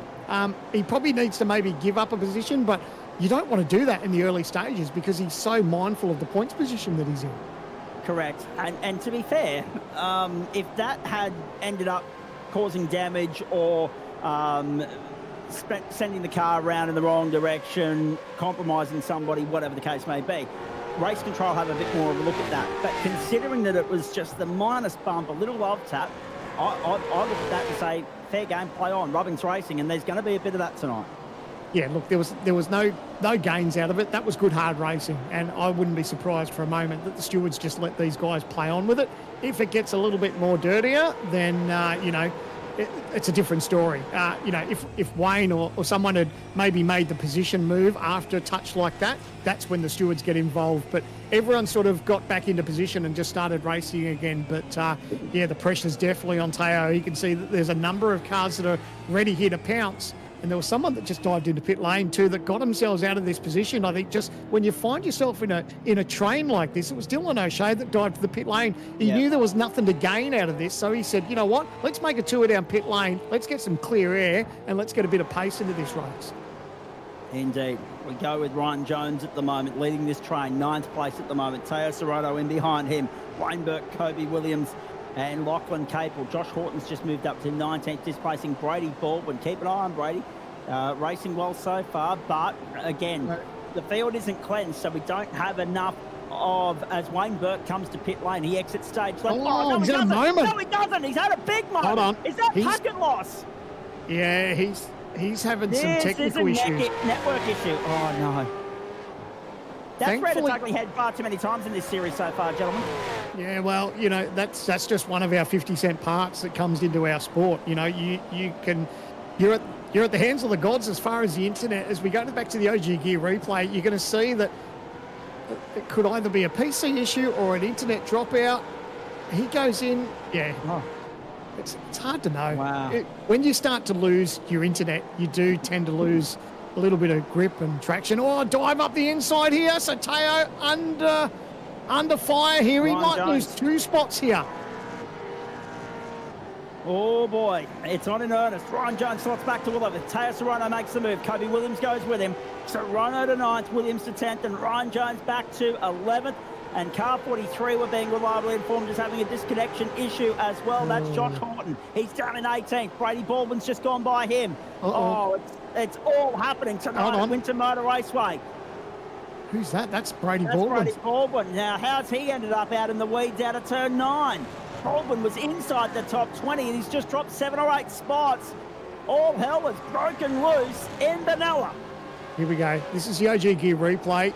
Oh, is there contact? He's gone for a move up the inside. Oh, the car's just gone round. He was so unlucky, incredibly unlucky. Thankfully kept it off the concrete. He was just basically a passenger there. He got tagged. Unfortunately, he managed to thankfully he managed to gather it up, but that really starts to put the pressure on him because he's already trying to fight his way into the bubble, and that's just made his night just that little bit more trickier. Has it what? And tricky is the word which best describes this night. It is so fraught with danger for those that are on the bubble and those that are still trying to cement their place inside the top 10, because as we say, it's still a championship, so you want the best finishing result possible. Even though you're safe, even though you're guaranteed the golden ticket just about, Wayne Burke won't be terribly happy with that packet loss issue, because how far down the order is he going to tumble tonight? Well, the problem is too is that it's important that he actually finishes the race. If you DNF, you don't get points. So he's, regardless of whether he wins or not tonight, he needs to actually finish the race. Thankfully, he's in a decent enough position, point-paying wise, that he should finish inside the top 20, but he needs to finish more importantly. He's rejoined in 28th position. And it's in by the points that we've got coming through from Jay. He's still showing 10th at the moment, so that'll be a net loss of 2 spots at this point. But he needs to finish, as Sam Mann said. A DNF is 0, and look, we're on the ragged edge here with Andrew Dyson. Left rear, that's the left rear protesting, I reckon. That was him trying to get on the power and the car just getting away from him. He's obviously struggling with this a little bit as we go to the OG Gear replay. He saw that the move was on. He opened up the steering wheel. Great. Gets on the power, and watch this thing step out. Just see it just wiggling around a little bit there. Smart driving just to sort of get out of it and know that not really worth putting up much of a fight there. Just having a look down the bottom of the order, Sam Mann, with regards to those that have stopped and those that haven't. So Preston, Borg, Dyson, Vitus, Shea, Ireland and Hobson. That's what 7 drivers, probably half of whom have had their hand forced in this regard. They've had to come to pit lane because of early race incidents or indiscretions, whereas everybody else has opted intentionally for that strategy. Yeah, and this is what I love too, when there's that strategy that there's enough on the plate where people can roll the dice and try something different. That's when our races start to become alive. Have a look at the change at the top of the train as well. Of course, if the race winner gets the automatic ticket, so minus them, that's what it looks like. Postlethwaite would go to 4th belt, to 3rd, Riley to 2nd, Ballard to 1st, Yusuf, Barndell, Hobson 5, 6 and 7. So Hobson would net lose 5 positions based on the current running order if things were to stay as they are now, but the likelihood of that happening is next to near nothing. As we circle lap 17 of 67. So 17 in the book and 50 to go once we're done with this lap here. We're following Ryan Jones at the moment. He's chasing Lachlan Capel. It's been a good start from Capel. Of course, the first of those drivers that you mentioned earlier in the night as being in the danger zone, Sam Mann. 16th in the championship coming into tonight and doing everything right in trying to at least stay inside the top 20. Yeah, absolutely. I think we're starting to get ourselves into a little bit of a rhythm at the moment. Drivers are understanding where they're at, how their car's feeling. They're at a point where they need to look after their tyres now, because they'd definitely be protesting. We touched on the heat and what they've been dealing with here at Winton. One of the drivers actually joked that I said, "What's the tarmac they like?" And they said, "It's like racing on lava." So, that's it. And here we go, battle up front. This is Damon Woods, Job Stewart. Yep, here we go. So what's Job going to do? He's trying to have a red-hot go here. Job's in a position, I was looking at those live points, he's still not inside the bubble, even though he's in P2. So he's in a position where he needs to win and in. So a replay here coming up to turn 10. Damon Woods has made a mistake on the approach to turn 10. Oh, no. He's bowled it slightly wide on marbles, and that's what's brought Job into the fight. So all of a sudden, Job has a sniff, and it's like throwing the red rag in front of the bull, Sam Mann. He's not waiting for a second invitation as we watch Ben Faulkner come to pit lane now from position number 24. Yeah, a couple other drivers that have made the lane as well too. So, yeah, that's always frightening, when you have that little moment on the marbles. Obviously, he needs a few corners after that, Damon Woods, to sort of clean up his tyres. So you can see the pressure he's got here. Job Stewart is right here ready to pounce. So those tyres maybe struggling a little bit, taking a little while to clean up, and Job's ready to pounce. And look who has the best seat in the house as well, Dylan Pereira, out there at the moment in position number 3, saying, "You boys have at it, I'll just come through and clean up the pieces if you let me." So, lap 18, Woods, Stewart, Pereira, Postlethwaite and Stenberg, the top 5. We're getting perilously close to that, the start of that pit window for these guys. In fact, we're beyond that critical number for the first stint, because we know that you can get a maximum of 37 out of the tank, so the critical number in which you can stop and get home without stopping again is 30. I think a lot of these guys might have been waiting for the first stop to be dictated by a safety car appointment. That hasn't come and gone just yet. Oh. However, there's some contact there involving Josh Horton in 20th place, coming out of turn 10. He's going to plummet down to 22nd. Jacob O'Reilly past to 21st. Ryan Campbell to 20th. Andre Youssef to 19th. Tice Jones in the thick of it with Brian Jones and Michael Talianich as well. All hell is breaking loose. Yeah, he tried to make a dive up the inside. Thankfully, there was no contact, just went in a little bit deep. He's decided to make two down pit lane and put on a new set of Dunlops. Ryan Jones, Michael Talianich, Josh Horton to pit lane. That time around as well. So varying numbers, varying strategies, very much on show for all and sundry to see tonight. Hope you're enjoying it wherever you're strapped in for the ride around Australia or indeed the world across the platforms of the Australian Sim Racing Group and also, of course, SimSpeed. The Logitech V8 Pro Invitational Series for you, the qualifier, the fourth and final round of the qualifying series. It's been a busy month for these guys. Reward and hard work and effort's about to be paying off in spades. For 21 of these drivers tonight, they'll be presented with their golden ticket to join the main grid for the 12 rounds that follow starting March 26 right here on these platforms as well. And hopefully the lead man, Scotty Rankin, back in full flight and back to peak fitness for that one as well. We know he's tuning in. Good evening to you, mates. Hope you're enjoying what you're seeing so far. Flick us a comment, give us your thoughts via way of text, and we'll relay it out to the audience for you. Save the vocal cords. You need them back on deck in a month's time. Now, Torres Serrano to pit lane. Not the only one. There's also Bradley Rado and Tyson Broad following in him. So they're going to plummet down the order. But again, we're not going to get a clear indication as to who the winners and losers of this opening stint are, Stan Man, until the field is cleansed. Absolutely. We're at a point too where tyre deg is starting to become a bit of an issue. So the drivers that make a dive down pit lane now and get on some fresh tyres, there's going to be an advantage on the teams that are racing around on 20-lap old tyres. So the likes of Teo, you know, he's in now. He'll exit out. So when he joins and rejoins, he'll have significant pace and probably hope to gain and maybe make the leap over a couple of drivers who were in and around him. So it'll be interesting to see how much longer that our leaders go. They're obviously quite comfortable at this stage and don't have too much pressure from behind. We're about to see a replay here on screen coming up for turn 3. This is Damon Mulqueen in the Synergy Sim Sports entry. Wide going through turn 3. Gathers it up, but is immediately under pressure from, I think that's Brian Borg. Following him. Actually, no, it's not Brian Borg. It's Corey Preston squeezing through on the run into turn 5. Brian Borg, the next one down the road, I should say. And now, still that battle continues with Damon Woods and Job Stewart. Kobe Williams coming to pit lane in 10th place, 994. Jake Blackwell, therefore, moves into the top 10 at the moment. Tice Hodge and also Andre Youssef still having a good ding-dong out there. We've picked up Matthew Bauer. He's got Dennis Gaderick to the front and Hayden Veld to the rear. Williams, Hodge, McNamara all on pit lane. Sam, man, what would be the merit of these guys in splitting it down the middle with tyre deg in mind, going 22.44 and home or 22.45 and home? Well, rolling that dice and going for a nice even strategy, I guess they could be thinking about a position where, again, we haven't seen the safety car as yet. Does that start to play into a factor? Do they sort of think about rolling the dice with something like that? It's a tough call too. You know, I'm sort of the driver that likes an even split strategy, but when you start to see drivers around you dive to the lane and go for fresh tyres, it's hard not to follow them as well. Through turn 10, a run up to turn 11 once more. So this is the battle for 7th. A little bit further up the road is where you'll find Dennis Gaderick. Bauer, Veld, Capel, Blackhall, the top 10. We picked up Jack Widdis in 24th place. Now, he's one of those guys in that bubble, 16 to 25 that we're talking about going into the night. He's sitting on 340 points coming into this round. There's a replay as well of, I missed the number on that, the red Joe, it was Widdis.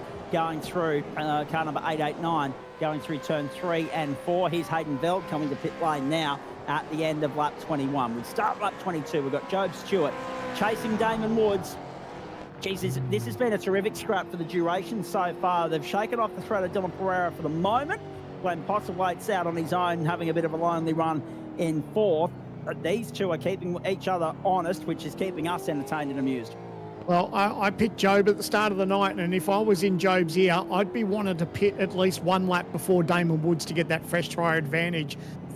How close they are at the moment, covered by half a second, that fresh tyre advantage would help him leapfrog Damon. So if I was someone at that team, and I think I'd be definitely getting in his ear and thinking about maybe trying to pit before Damon Woods. I think the last thing he needs to do is following him in, because that could jeopardise him as well.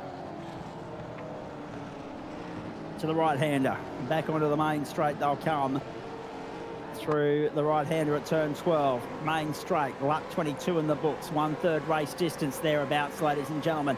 To the pit lane comes Dylan Pereira. Yeah. Dylan Pereira is on pit road, so maybe he is going for that even straight that we were talking about. Glenn Postlethwaite as well. Dennis all of them. Gaderick, Matty Bauer. So this is a critical lap for quite a few drivers. Maybe they're thinking about this not so much from a fuel standpoint, but from a tyre standpoint. Lachlan Capel also on pit road, so too Jake Blackhall. Here's Hayden Veldry joining in 16th after that first round of pit stops. But still Woods and Stewart leading the way, and Stenberg having a clean run so far as well. Yeah, I would have loved to have seen Job Stewart in that lap, because I've got a feeling that Stenberg and Woods will be in the next lap. And so as soon as they start seeing the rest of the field behind them starting to pit, they'll know that that fresh tyre advantage will put them under pressure. So don't be surprised if you see the rest of the teams and drivers decide to make their pit stop next time round. And that's what I was talking about. You really wanted Job in a position where he had that at least one lap over Damon Woods. They haven't pitted yet, but I would imagine my money would be on next time by. All right, here we go. We pick up Kobe Williams under pressure from Andrew Dyson. Dyson tucked into the inside there, had a look. Wanted to try and find a way through on the inside, run out of time. Tucks back in, follows Williams through. And now we go back to our leaders. Woods goes, Woods comes in, Stewart goes round, Stewart goes on. Woods has gone now. He's pulled the trigger. He's seen everybody else go in behind him. At the end of lap 23, he's on pit road. Stenberg goes too, but Job Stewart's running it long. I would have loved to have seen Job in the lap before.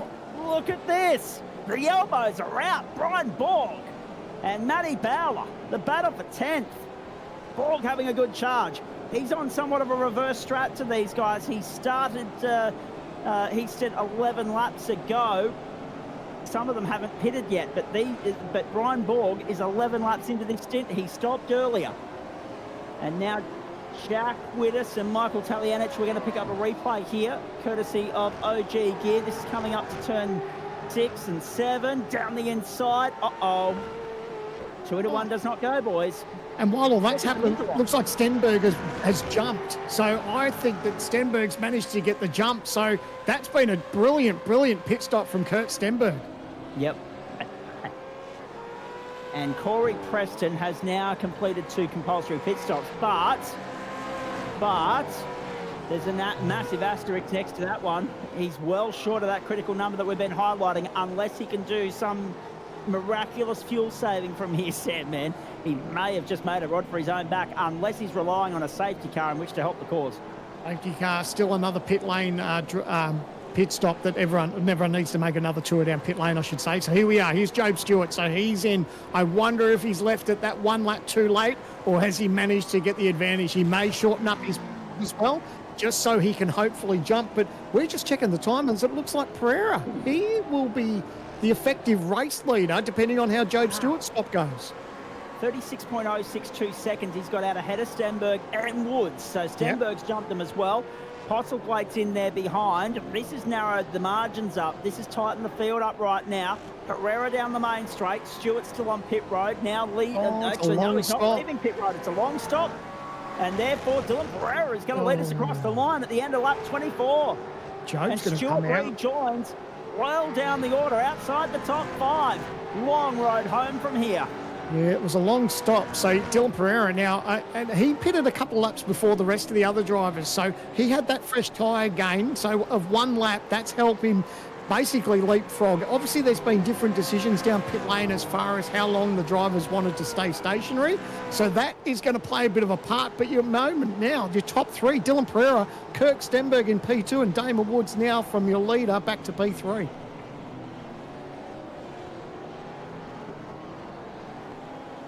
We're going to have a look at the box number for Kurt Stenberg there. 12.1 seconds in the box, 32.4 transit. Damon Woods, 40.4 transit and 20.4 in the box.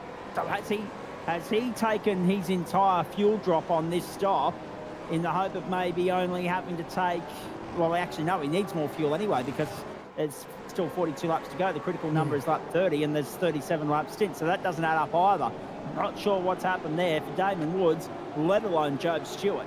Well, Stewart took a long stop as well, so I would imagine he was around the 20-second mark. Nose to tail here for these guys.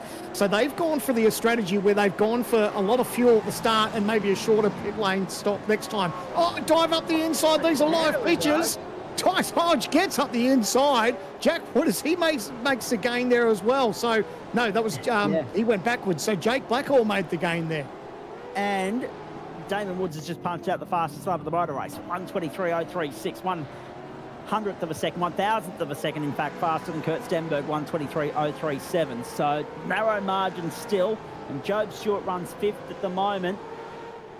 As we say, for Evolution Racing, it is win it or bin it for him tonight, because if he does not pick the box here and take the checkered flag first, he's on the outer.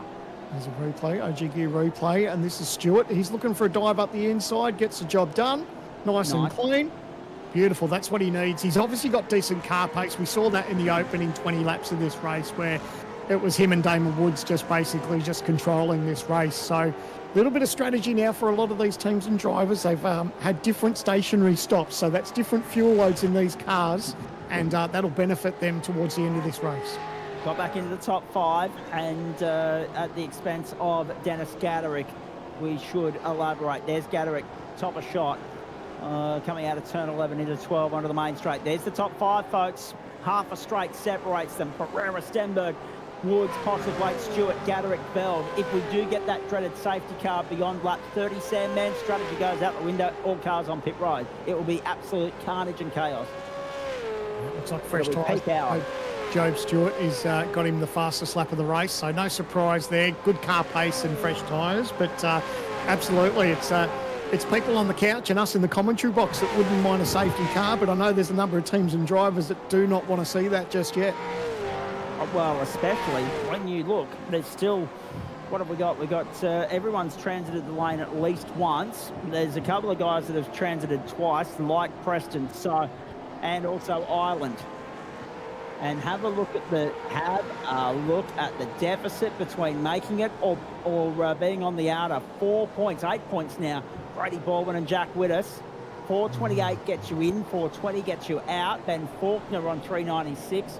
Horton, Blackhall, Talianich, it's a long way back from there. But if you take us Serrano, you're breathing slightly easier at this point. Brady Baldwin, not so much. Yeah, it's still heart and mouth for a lot of these drivers. It wouldn't take much, unfortunately, for one of them to have just a moment or a little bit of nose-to-tail contact. If they get off on the grass, that can change their night as we go to the OG Gear replay. And this is going to be Job Stewart. He's going to try the crossover move here, and this is that fresh tyre gain that he's got. So straight up the inside of Glenn Postlethwaite. Nice and good. Both drivers gave each other plenty of room, and the best thing that I liked about that was that Glenn knew that Job was coming with those tyres, and he was just like, you know what, off you go, Tiger. I'll just sit and watch. That's it. And there was a small smidge of a hip and shoulder associated with that as well, but all's fair in love and war. It's like 28 of 67. You're watching round 4 of the Logitech GV Pro Invitational Qualifying Series. And it is cutthroat stuff here, ladies and gentlemen. We're loving it. Glenn Postlethwaite showing 5th at the moment. Gaderick, Bell, Bauer, Williams and Borg make up the top 10. We've picked up Josh Horton in 15th. He's got Dylan O'Shea and Andrew Dyson just ahead of him. He's got Ryan Jones, Jacob Riley and Sean McNamara up. He's Quacker waiting for him to make a mistake. Sean McNamara, there's one guy that we haven't really had a chance to touch on just yet. He could be on track for back-to-back OG Gear Hard Charger awards here, Sam, man. He's up from outside the top 30, I think he was in qualifying. He's into 18th already. This is a good run from him in the 951. Yeah, absolutely. It's one of the benefits of having a dodgy old night on the racetrack, isn't it? That if you have a shocking in qualifying and you make it into the race and make up some positions, our friends at OG Gear Replay look after you. But how's this? Speaking of OG Gear, the replay, 3 into 1. No, not quite. Oh, contact.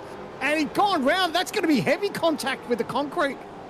Well, there was a tyre barrier there, so a little bit of damage. Thankfully, they might be able to get away with that, and we don't see a safety car. But, man, how's that hard racing? He's got away, so that's Sebastian Vandel missing the bumper. But more importantly, he's got away with it, but he's also got a 5-second penalty from the stewards, unfortunately. And that'll be applied post-race, of course. So we continue to watch this battle between Pereira, Stenberg and Woods. Hold your breath, folks, because if we get through this lap and the next, we're beyond that critical lap that we highlighted at the top of the broadcast. That will be the difference between being able to make another stop and get home comfortably and not so. And given that there's already some games at play with those that have already completed 2 stops with regards to those that are hoping for a fuel save in the form of a safety car, anything is possible in the next short while here. And look at this. It is just, it cannot be overstated or understated, I don't think, in any way, shape or form, Sam, man. As we have a look at Josh Horton there in 18th place. And, replay. Have a look at this on the rundown into cleavage. No, what are they going to do around the here? outside and gone. Oh, what's happened? Oh, he's touched marbles, I think. He's run wide. And look at the amount of spots that he's dropped. Oh, can you believe this? Dylan O'Shea has fallen foul of the same issue that was plaguing another competitor. I think it was Wayne Burke earlier in the piece.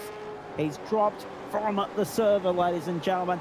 Dylan O'Shea's night is done, and he will be sweating bricks for the next short while because he's only on 400 points. If he's getting 0 tonight, he's got a long, arduous wait ahead of him over the next 38 laps. Now look at the forceful moves on. Jacob O'Reilly, Andrew Dyson, Sean McNamara in there. O'Reilly's going to 14th in the 222.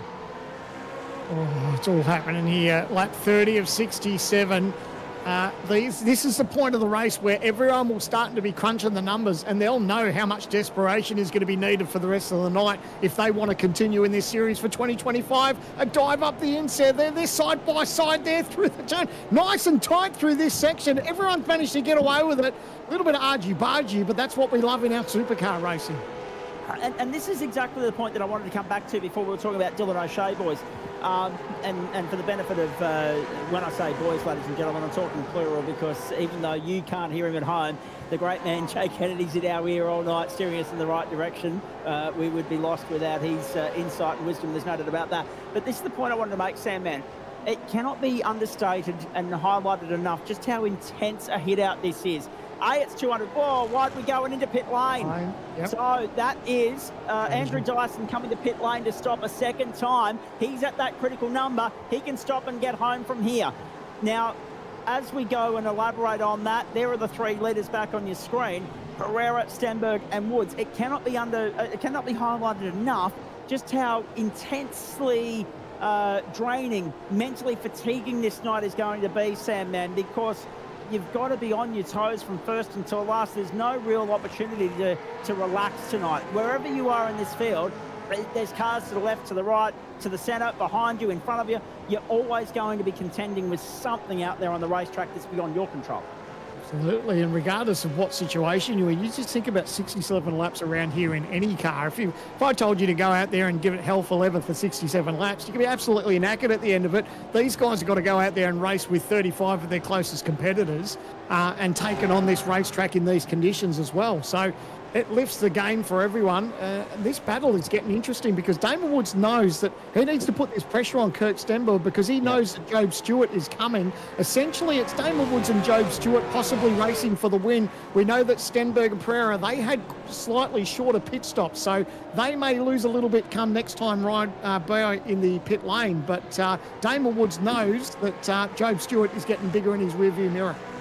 And I think I'm also right in saying, out of the 4 circuits we've been to, this is the shortest. We know that, but therefore I think also it's the slowest average speed on the calendar. So therefore, technically, it should be the longest race in terms of time as well throughout the course of the campaign. So it is taxing in every sense of the word, the trip around this little 3-kilometre bull ring in northeastern Victoria. We ride on board with Andrew Dyson now. He's put a little bit of breathing space between himself and the chasing pack, and he needs to too, because they are the leaders. He cannot afford to go a lap down here. He wants to stay on the lead lap in the event that we don't get a safety car to help him out. Now, Michael Tolianic also is showing a lap down. Dylan O'Shea a lap down, but back out in the race.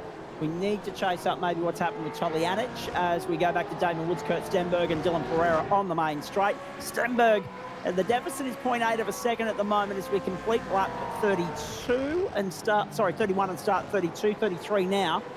And wide at turn 1, there is Sebastian Vandel as well, and he's had a wretched run tonight. Of course, really struggled in qualifying. And as we detailed earlier, Sam, man, once you struggle in qualifying, it's a long road from there. Yeah, absolutely, and especially it doesn't matter what racetrack you go to. When we talk about, it's almost like a bull ring here at Winton, isn't it? So, yeah, it's already going to be a tough, difficult night, and yeah, it's not going to get much easier. We're just hearing as well that Michael Talianic has retired, and we now go to a replay here out of turn 9, and oh jeez, saved it. Yeah, no, it looks like he just all on his own. I just missed the number on the Rego there. That was Jack Andrews, so looks like he just got on the loud pedal and that left rear got away from him, unfortunately, but stayed on the black stuff, lost a little bit of time, but thankfully pointed in the right direction. So back to this compelling battle at the front end of the field. Woods, Stenberg and Pereira. Stenberg the threat in there at the moment. It's not yet known what the transit times are going to be second time round, what the stop and hold times are going to be for these guys. That's the unknown quantity of what awaits that second round of pit stops, and just how long these guys can afford to leave it before they dive in. Pereira, Stenberg, Woods, Stewart trying to reel them in. He's brought that deficit back to 2.8 seconds. He's on the run. There's just throw a blanket over these guys, and you know, Job Stewart, he's just there. This is his view. Perfect timing as we go on board the ERT Chevy. He can see that battle up in front, and thankfully for him, he's got no pressure from behind. He is slowly starting to close that margin, and he can see the pressure that Damon Woods is putting on Kirk Stenberg. So this is all working in his favour. He can run his own race and not have to worry about the possibility of anyone touching him or getting caught up in anything. What he needs to do is see that pressure between Woods and Kirk Stenberg. If that raises and the pressure starts to go up between those two, it could be an easy streak for Job Stewart. So already a couple of stings in the tail and spanners thrown into the works tonight. It wouldn't be a championship script without it. But it's smooth sailing so far for Pereira, Stenberg and Woods at the front end of the field. We mentioned that Michael Tolianic had some issues. The Synergy Sim Racing competitor out of business, done for the night. 27th place in the points coming into the race. That puts pay to his qualification aspirations, but we'll see him come in Giro time in October and November. Don't worry about that. O'Shea, Broad, Baldwin, Serrano and Widders at the moment in. Faulkner, Dyson, Blackhall, Horton and Mulqueen out. But Dyson, of course, will come back up the tree because he has completed that second stop. He is on the run to the checkered flag. The next guy that we'll be keeping an eye on as far as completing that second stop and getting home is concerned is old mate Brenton Hobson, who had that early race incident and has been chasing his tail since. Stenberg there in position number 2. We now go back and pick up Tyson Broad and Brady Baldwin in 17th and 18th. Oh, wide at 1. Oh. There goes Yusuf across the grass at 1 and 2. Rejoins on the run up to 3. There may well be an invoice to pay for that. And maybe an iRacing slowdown, I'm not sure. It doesn't appear to be the case at the moment. He's latched back on okay. But it's 21st now for Yusuf. Broad back up into 20th. Hodge 19th, Burke 18th, Baldwin 17th, and Josh Horton at the front of that train in 16th. Now just actually ahead, latching onto the next train, which includes Sean McNamara, Ryan Jones, Jacob Riley, Lachlan Copel, and Teo Serrano. By gee, it's Freight Train City tonight in Benalla. Absolutely, that's heart and mouth stuff, isn't it? So, yeah, it's starting to get to the point. What, we've got 32 laps to go, and everyone knows that they know what's on the line, and you can't afford little mistakes like that. Absolutely not. You can't afford the big ones, let alone the little ones. But what about this from Kurt Stenberg? This has been a magnificent drive. A terrific performance from him thus far. Clean, smooth, and faultless. Pereira has also been brilliant. Let Woods and Stewart lead the way in the opening stint. Has leapfrogged them for track position in the second run. Who knows what unfolds when we get to that second round of pit stops, but Pereira definitely holding his own, remembering that he's trying to come from 29th on the point standings to get into the fight for the series proper, which gets underway in a month from now. So Pereira needs to stay where he is to extend or increase the probability of qualifying, but it's no easy task. Well, it's a perfect time to bring in team owner of Terence Tasman Racing, Madison Down. Obviously, he's got one eye on the screens at the moment. His boy, Kirk Stenberg, currently in P2. How's the pressure and how are the nerves at TTR, Madison? Oh, they're up there. It's tense there in the virtual garage, but he's doing a really good job. He's driven really well so far, and we know he's capable of a result. So, yeah, fingers crossed it all goes well to the end, but the pace is there. He's got it all under control.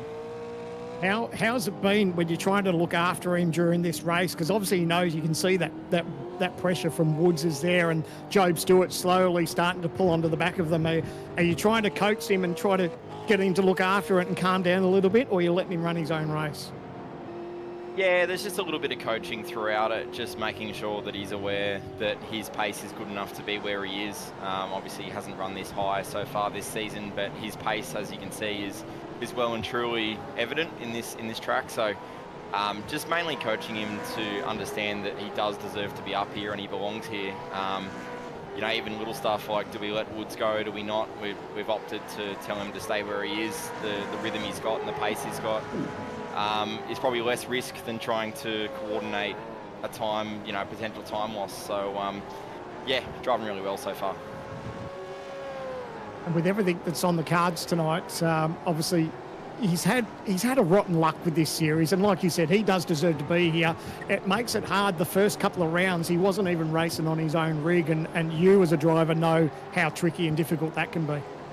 Oh, 100%. The first 2 rounds he didn't do any practice at all, and then had to drive on somebody else's rig in a completely different part of Australia. So incredibly tough ask to do, and you know, I think he proved to all of us just how versatile and how strong of a driver he is to run as well as he did in those first couple of rounds was unbelievable. And you can see now he's back on his back at home in his comfy place, and he's had really good pace the last 2 rounds. I mean, obviously Hockenheim didn't quite go his way, but it was a real eye-opener to see him put at P5 on the grid, and then again tonight back up the front. So yeah, doing really good things in this Gen 3 car. We actually did a practice race last night, and he ran with Maloney and I up the front of the field the entire race. So he's not only, you know, up the front of this qualifying series, he's matching the likes of myself and Jake Maloney as well, which is bloody awesome to see. That's brilliant. Before we let you go, Mads, Zach, do you want to say anything to the boss man before he goes back to the pits? I was going to say, it's nice on a night where Plan B's been brought in off the bench to have iRacing royalty in the booth, Sam, man, in the form of Madison. Of course, one of the great performers in the 2 enduro races that I teamed up with you and Scott for last year, of course, with, for memory, Rehan Leonage, one of your great what's the word I'm looking for here? One of the names that you cannot sing the praises of highly enough, and rightly so. A bit like Emily Jones, who you quite rightly tipped back at Canadian Tire Motorsport Park, of course. But Madison, how's the team shaping up for the full season proper, mate? And can you believe that we're only a month away from that, as our good mate Brent? Oh, trouble. I'll come back to you, Madison. We've got a spinner. That's Brady Baldwin. Second incident for him tonight. And at the same point as the first, in turn 9, Baldwin on the ropes at the moment as far as trying to qualify is concerned. He's being punted, we're being told. Here it is on replay. Watch for him to be sent by the Vermilion Esports entry coming into turn number 9. Contact, left front on right rear, and then that knock-on effect where they've got intertwined in one another. and Brady Baldwin's on the ropes. 26th at the moment, a lot of work to do. Brenton Hobson, whilst we've been talking about that, and now Brian Borg have also come in and completed their second stop. We'll get back to Madison. Geez, a lot happening all at one point in time. It was so quiet whilst you and Sam then were chatting. As soon as we want to have a chat, all hell breaks loose. Mate, how are preparations for the full team proper, for the full season proper, shaping up? And can you believe that the off-season's been gone, coming wet? We're only a month away from turning wheels in anger once more. Yeah, absolutely. Time flies. So, yeah, looking forward to the season. I mean, it's a massive new challenge for not only us, but the entire field. So a lot of unknowns for us. It's great to see some new teams as well, like Eclipse coming in is great. We've obviously got the Chiefs Esports Club announced yesterday as well coming in. Yeah. So I think it's going to be a much more exciting season to watch as a punter, and not only that, but also be involved in, to have not just, you know, the likes of TTR versus Lobs. We're going to have, you know, a really strong, probably 5 or 6 teams at the front fighting for wins. So I'm really excited for what 2025 brings. And yeah, as a team internally, been doing quite a few laps, obviously doing this quali series. Been trying to help Stenny, Andre, and Emily prepare. So we've been doing some laps and getting some setups happening, and yeah, we'll see how it pans out. Now, I know you guys were exclusively talking supercars at the moment, but was there any incentive, any desire from within the ranks to have a crack at the GT3 series when it was offered by the guys here at the Australian Sim Racing Group, or not? Yeah, absolutely. We've got 3 cars entered, which is really strong. Looking forward to that, and that's partially been a bit of an option for the guys that don't want to run in the V8. So we've got 4 drivers per car to give us a lot of flexibility in driver lineups, but including the likes of, you know, Andre Heimgartner, Macaulay Jones, and Aaron Borg. They'll be in car 77 with me, and nice. Got a few of our GT guys as well that don't normally drive the V8 that'll be slotting into a car as well as the usual V8 regulars. So.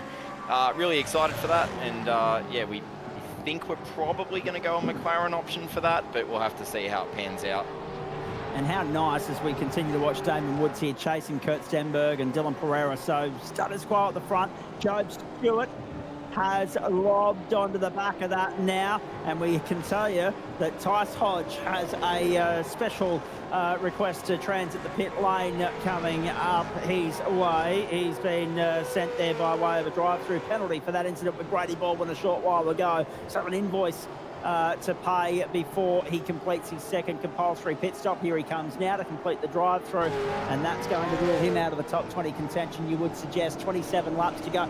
Amazing, isn't it, Madison? I mean, the growth of the ASRG stable is one thing, but that we're now in a position where we've got that extra avenue to explore that alternative to the Australian-based favourite that is the supercar, mate. But the GT following in this country, particularly on the iRacing platform, is extraordinary too. We've got a car off on driver's left coming up the back straight towards turn 11 as well. We'll get a rego number on that for you in just a moment. It is Kurt it's Sebastian Vandel, 32nd.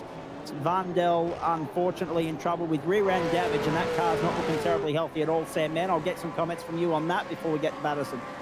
Yeah, a little bit second hand, but it's getting to crunch time now. 26 laps to go in this race, and this is where everyone starts to think about, putting their best foot forward for the end of the race. Madison, going back to you, some comments on what I was saying there about the strength of GT racing in Australia at the iRacing level, at the virtual level. Oh, it's huge. I mean, we've got some guys internally in our team that focus heavily on that. Names of like Josh Anderson and Alex Bird. Alex Bird's been helping us a lot with strategy, and they're running in kind of a bit of a sister team to us with Vendaval Sim Racing, which is making a comeback, which will be really good. But obviously the Eclipse guys, I mean, they are world class. Damon Woods, Dylan Burth, Cody Deeth, those guys in particular are going to be very tough to beat in a GT3 landscape. That's very much their baby and what they've kind of been focusing on. So it's going to be very hard to top those styles of teams. But hey, we're here for the challenge. If we can jump in, have some fun, have a good time, yeah, we'll be all keen for it. But yeah, exciting finish to this race shaping up as well. I'm just sitting here looking at the times. Obviously, we're running P2 with Stenny at the moment, but we know we've got to take more fuel. So as I'm talking, I'm madly sitting here trying to look at where he's going to fall back into the train, because Yeah, it looks so. I think it's a bit of a calm before the storm here for everyone. I think it's all going to spice up in this last pit stop, as it always does. So, yeah, looking forward to seeing how this pans out. Mate, we appreciate you very much coming in to give us your time, but we know it's about to get very hectic, so we'll let you go and focus on the task at hand, and we look forward to chatting either later tonight or, of course, right throughout the course of the season of the V8 Pro Logitech G Series proper. Go well, good luck. Thanks, guys. Hopefully Stenny's in here chatting to you later. Thank you. And, of course, we'll see him in the GT3 Series as well, which I think is absolutely fantastic. And we'll, when we get to that point, as Jacob O'Reilly comes to pit lane, so too Tao Serrano. Once we get to race week, where we've both got the opening round of the V8s and also the GTs, folks, we'll be able to dissect and pick apart a little bit more the form guide and the who's who and the do and the crossover of competitors here as well, Sam, man. Those that we're going to see on a Wednesday night as well as a Friday night. Into pit lane comes Corey Preston. Now, this is a third stop, so he's right out of contention, right out of whack, you would suggest now, is the privateer entry. There's the BMW safety car standing on by. We haven't seen it yet. We haven't had to call upon it. That's a very good thing. But I didn't think we'd be saying that about Winton, especially as we need near two-thirds race distance, Sam, man. Yeah, well, it's not over yet. 25 laps to go. The top four covered by just over 1 second. So this is where it starts to get juicy. So don't ride out the fact that we don't see that gorgeous Logitech G BMW safety car, because that can still happen. Nice little rejoin there. Thankfully got out of the way of the top four there. But this is where the pressure starts to rise for these guys, because as Madison touched on, Kirk Stenberg, he's going to have a little bit longer of a pit stop. So that will affect his outcome. Him and Dylan, they both have to stop longer. It's Damon Woods and Job Stewart where they're now nose to tail. These guys pretty much had almost the exact same pit stop. So it's going to be interesting come the last time they take a tour down pit lane. Up to cleavage we go. And this log jam of traffic now includes some lap traffic latching in to, or figuring in the picture as well. So keep an eye on that. The motor race is just on the brink of ramping up a notch in intensity. Pereira, Stenberg, Woods coming out of 9 up towards 10. Pereira, Stenberg right there. But they've been marginally happy, relatively happy right so far, Sam, man, to this point at least, to be processional, to follow the leader, to just tuck in and go through the motions. Pereira the first to pit, the first to pull the trigger. He'll zig, the others will zag. But it'll eventually get to the point where the overtaking moves will come, and they'll come thick and fast. Yeah, it was. You could see that Kirk Stenberg was all over the back of Dylan, so Dylan's decided to get that pit stop over and done with.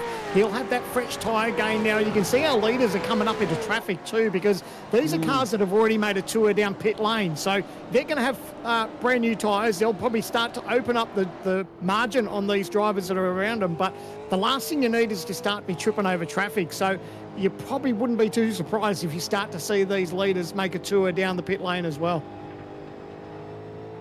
Riding on board with Ryan Jones, sitting there 27th, on the brink of getting a blue flag. Because there's that chasing pack of leading cars coming towards him right now. Damon Woods second. Dylan Pereira has gone to pit lane and come back out again. There he is in fourth. Now, I'm just going to say on air here that I might need a little bit of a refresh on the timing screen again, please, Jay. That's frozen on me at lap 44. We're on lap 45. We've got 23 to go. We've got Stenberg and Woods. And at what point do these guys pull the trigger, Sam, man? What time do they come to pit lane, do you think? Well, for the likes, I think Stenberg has to be soon, and you can see, they're all coming in. So I didn't predict that Job Stewart and Damon Woods. Stenny, they made contact! Oh, no! That could be drama for Damon Woods, because that could be looked at by the stewards. Although that Stenberg had his own moment, unfortunately, there was that little bit of contact between him and Woods. So, I don't want to be in the steward box right now. Well, we've got the best seat in the house here in the commentary box. Here it is on replay, folks. You saw Stenberg have the moment going into pit lane. It could be all to the benefit of that guy on screen, Dylan Pereira on the right-hand side. That was the moment. And then there was the nudge firstly from Stewart. And then Woods also so Stewart got into Woods. Woods got into Stenberg. So race control, you're right, may well have a look at that as they rejoin the racetrack. Have a look at this. Woods has come out in front. Pereira goes by Stewart around the outside. Stenberg loses out completely, drops to 5th behind Postlethwaite. And Damon Woods is the leader at Winton for the moment. Pereira has come out in 2nd. Stewart to 3rd. Stenberg, who had the moment, has lost out completely, dropped 3 spots. But is there more to that narrative? Is there more to what just played out? Will race control intervene? Yeah, that's going to be one of the big unknowns. Obviously, there was no intent there from Damon Woods. He was just an innocent bystander because obviously Kurt Stenberg had that moment. There was that nose-to-tail contact and he did pass him. So there was... Here we go. This is the OG Gear replay again. Stenberg has his moment. There's that touch. He does make position. So I don't want to be a steward. I never want to be a steward. Thankfully, I'm a commentator tonight and I don't have to worry about that decision being made. But what Job Stewart needs to do now, obviously you can see Damon Woods in front of him. He's still got Dylan Pereira in front of him as well. So Stewart's not in a position where he can make it in on points. He's at a position where he needs to win. So he's hoping that he can get the job done on Dylan. And if the stewards don't intervene with Woods, he needs to close that gap on Woods with 22 laps to go. Yeah. What they also need to analyse is that there was a nudge from Stewart into Woods, into Stenberg. But was that all brought about by Woods getting on the anchors to miss Stenberg? To take evasive action to him. Stewart to the inside of Pereira. Stewart is going to 2nd. Stewart's charge begins now. Yep. He knows there's no point looking after the tyres. And we're just hearing Dylan Pereira. Yep, Dylan Pereira is in P23. So even though he's 3rd on the racetrack, he's 23rd in points and he's outside the bubble looking in. So even though he's having a great night in P3, it's still not enough. So it's both Stewart and Pereira that want the W here. Yeah. It's easier said than done. Back to pit lane comes Chris Island. This is his 3rd stop as well, I think you'll find. So Dylan and Job, they're in a position now where, 21 laps to go. Look after these tyres to the end, but use them up too. There's no point, saving it. And if you're going to buy your ticket at the end, you've got to make sure that you can close that margin on that. Job Stewart can see 1.2 seconds up the road is Damon Woods. He doesn't want to hold his breath on a possible pit lane penalty where he can probably make it a bit of advantage on Woods. That's going to be a tough one for the stewards to call. I don't know that I'd be incredibly comfortable as far as trying to issue a penalty for any of these drivers, but hey, that's up to them. And Job Stewart needs to put that out of his mind and know that he has to get the pass on track done. So that's where he's at the moment. Indeed. Woods, Stewart, Pereira, Postlethwaite. Here's Josh Horton down there in 21st place. And Andrew Dyson's not looking all that good down there in 26th at the moment. So, I mean, he's on the right strategy in terms of he doesn't have to stop again. He's on his way to the checkered flag, but he's well outside the top 20, which is probably not where we had him on our numbers. And we're hearing that he might have been the recipient of a little bit of hip and shoulder. Bradley Ratu's got into the side of him here at turn 9. Oh, that's messy. And you had to see it coming. Ratu had the run, but he didn't have enough room to wriggle his way up the inside. I think he caught a little bit of grass on the way through. Well, if the stewards haven't got enough on their plate. Well, that's exactly right.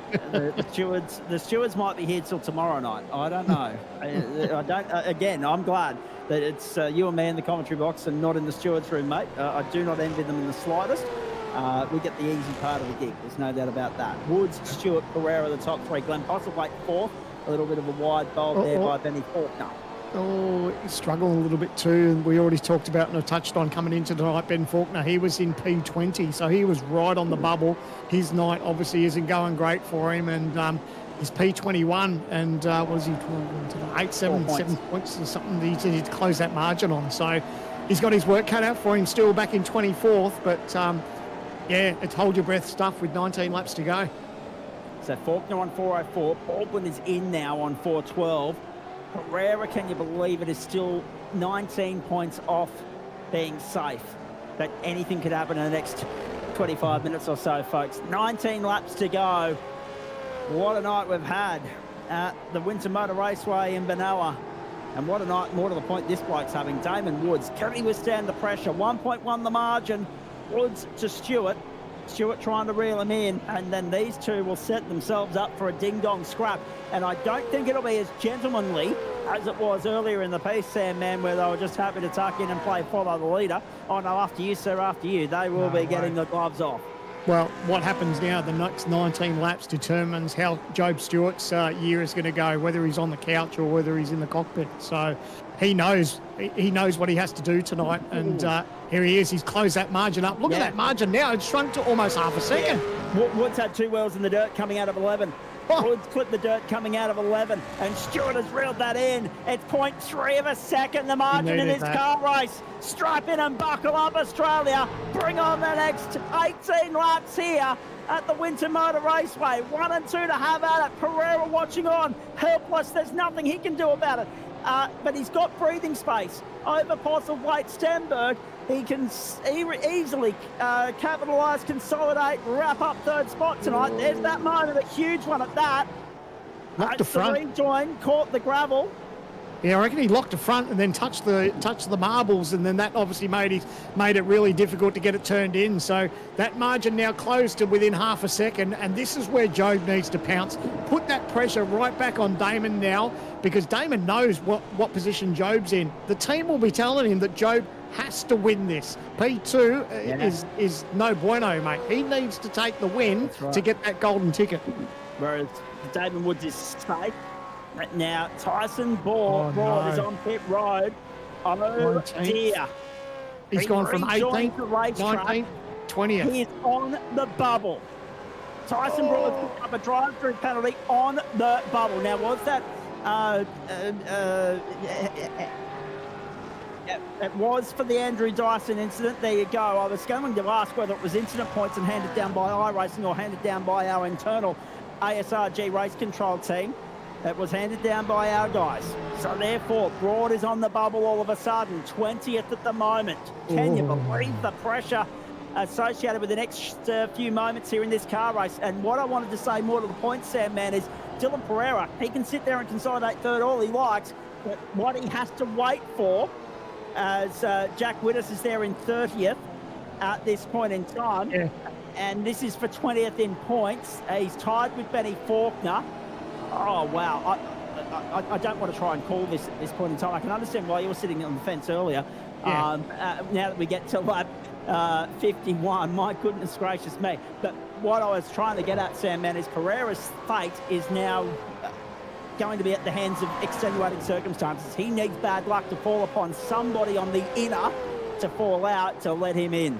Yeah, well, this is something that I touched on at the start of the broadcast too, is that you didn't want to put yourself in a silly situation where you got a penalty as such, and that takes all that hard work that you've just put in, takes it all out of your hands. So the point standings on the right, they're live points. And you can just see, tied for 20th and 21st, Ben Faulkner and Jack, they're just battling out as hard as they can, knowing that this will determine their 2025 season. So the pressure's on for these guys, and the pressure's on for Job Stewart as he's got that margin down to half a second.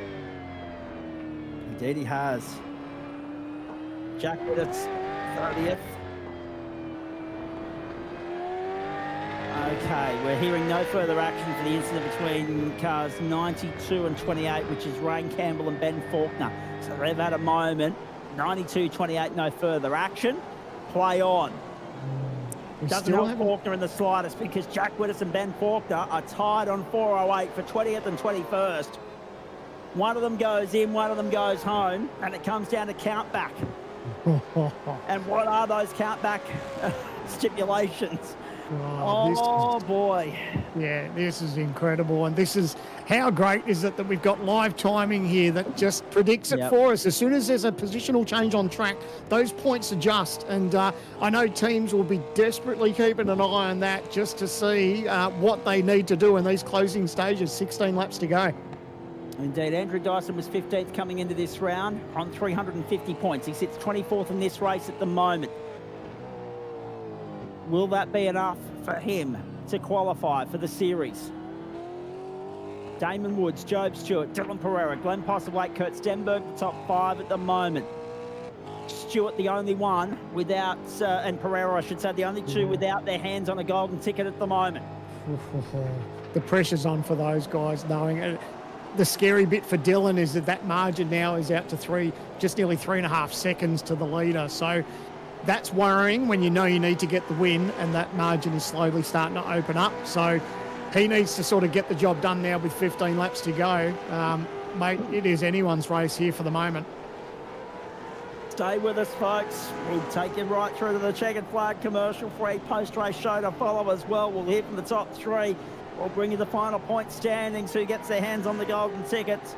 And then, of course, we'll preview the season ahead with regards to looking at when you can catch the opening round of both the V8s and the GT3s on what is going to be a massive final week of March on the platforms of the Australian Sim Racing Group and also the SimSport Esports Network too. So this is going to be magnificent. Have a look at this.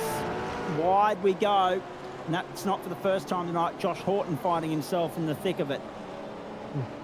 Back to 21st for him now. Now we go back to our leaders. Damon Woods and Job Stewart. The margin steady at half a second.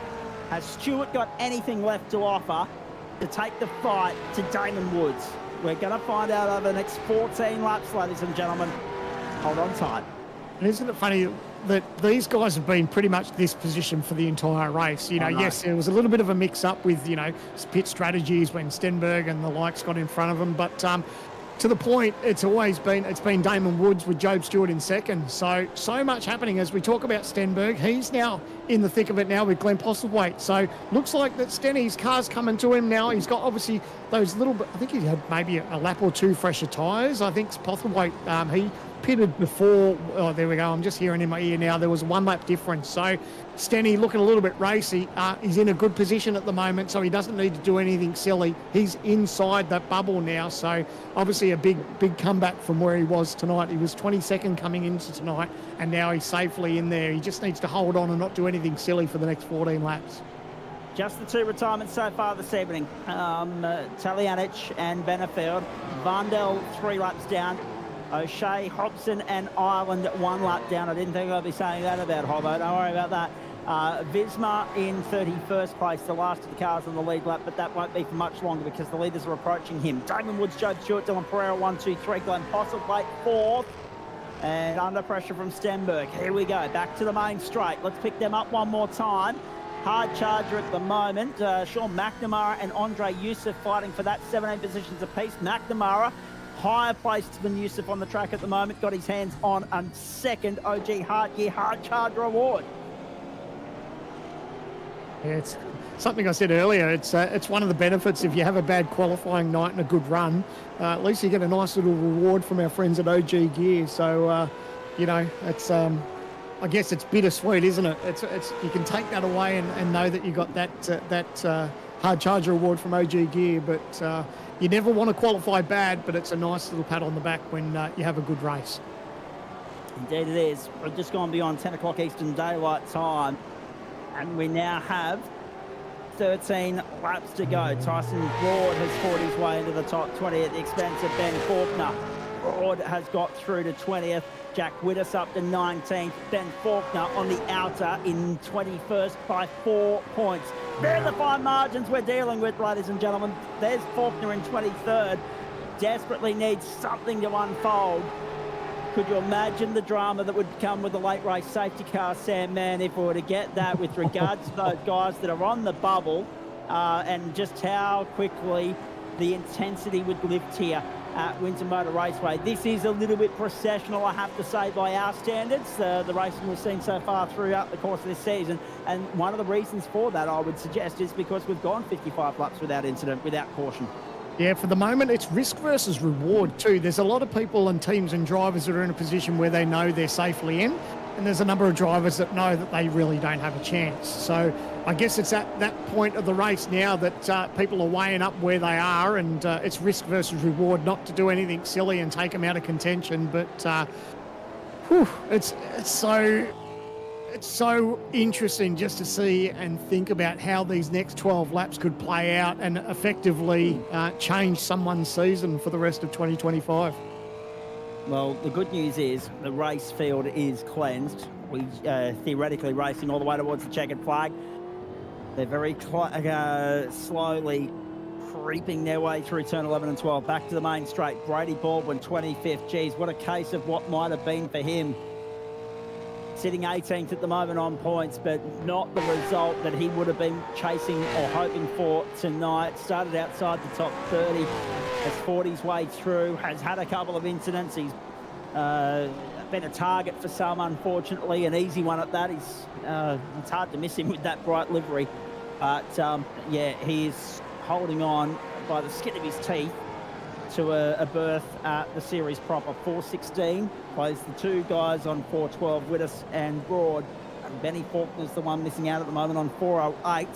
Dylan Pereira has done everything he needed to do tonight, but what a great move up the points table that is to go from 29th to 22nd as we keep our eyes on this battle. Wayne Burke has just gone by Brian Borg. Brian Borg's had a moment. Wayne Burke's gone past him. Jacob O'Reilly as well. Borg has slipped to 14th. McNamara to 15th. Yusuf to 16th. Blackhall, Jones, Preston. Ratu up into 20th. Ryan Campbell 21st. Borg has dived too deep on Wayne Berg, and it's cost him 2 spots. When he was trying to get 1, he's lost 2. Yeah. So Borg's got a little bit of backtracking to do. Yeah, locked up that left front, and unfortunately he was just a passenger. Did his best to pull it up, but unfortunately just lost a little bit of real estate there. But nevertheless, still pushing on. And what are we, 11 laps to go now. Baldwin loses out as well. Baldwin drops to 25th. Horton. Oh, hang on. Horton. Can we pick up Josh Horton? We believe he's having some tech issues here. A little bit of Blinky-Bill action going on for Josh Horton. It did happen earlier in the night. So Dyson and Baldwin go 23rd, 24th for the moment. Horton showing 25th, but he's Blinky-Billing. Yeah, that's unfortunately that's one of our, I said it before, it's our 50-cent part, isn't it? It's one of those things that can go wrong and ruin one of your nights that's totally out of your control. And that's heart and mouth stuff too, when you're on the brinks of, possibly getting kicked out of a race server and getting a no result for the night. It's a bitter pill to swallow, unfortunately, but hopefully you can hang in there and finish the race. A battle for the first of the minor placings tonight. The first place off the podium. On in earnest between Postlethwaite and Stenberg. Stenberg will be roaring that entry into pit lane at the start of the second pit stop, because he was up with Pereira, Stewart and Woods at that point in time. Postlethwaite's done a brilliant job to keep him at bay since they both come back out onto the racetrack. Baldwin 4:20, Wittes 4:16, Broad 4:12, Faulkner 4:12, and Pereira still 3:94. Whilst every third he's not moving from 3:94. If Woods and Stewart come to blows, Pereira comes through and clean up the pieces, but it'd have to be a big incident because they're 6 seconds up the road at this point in time. Postlethwaite is 4th. Stenberg, Gaderick having a great run, all to no avail, unfortunately, after some issues earlier in the season. You feel for those guys that have worn the brunt of the tech issues throughout the course of the campaign.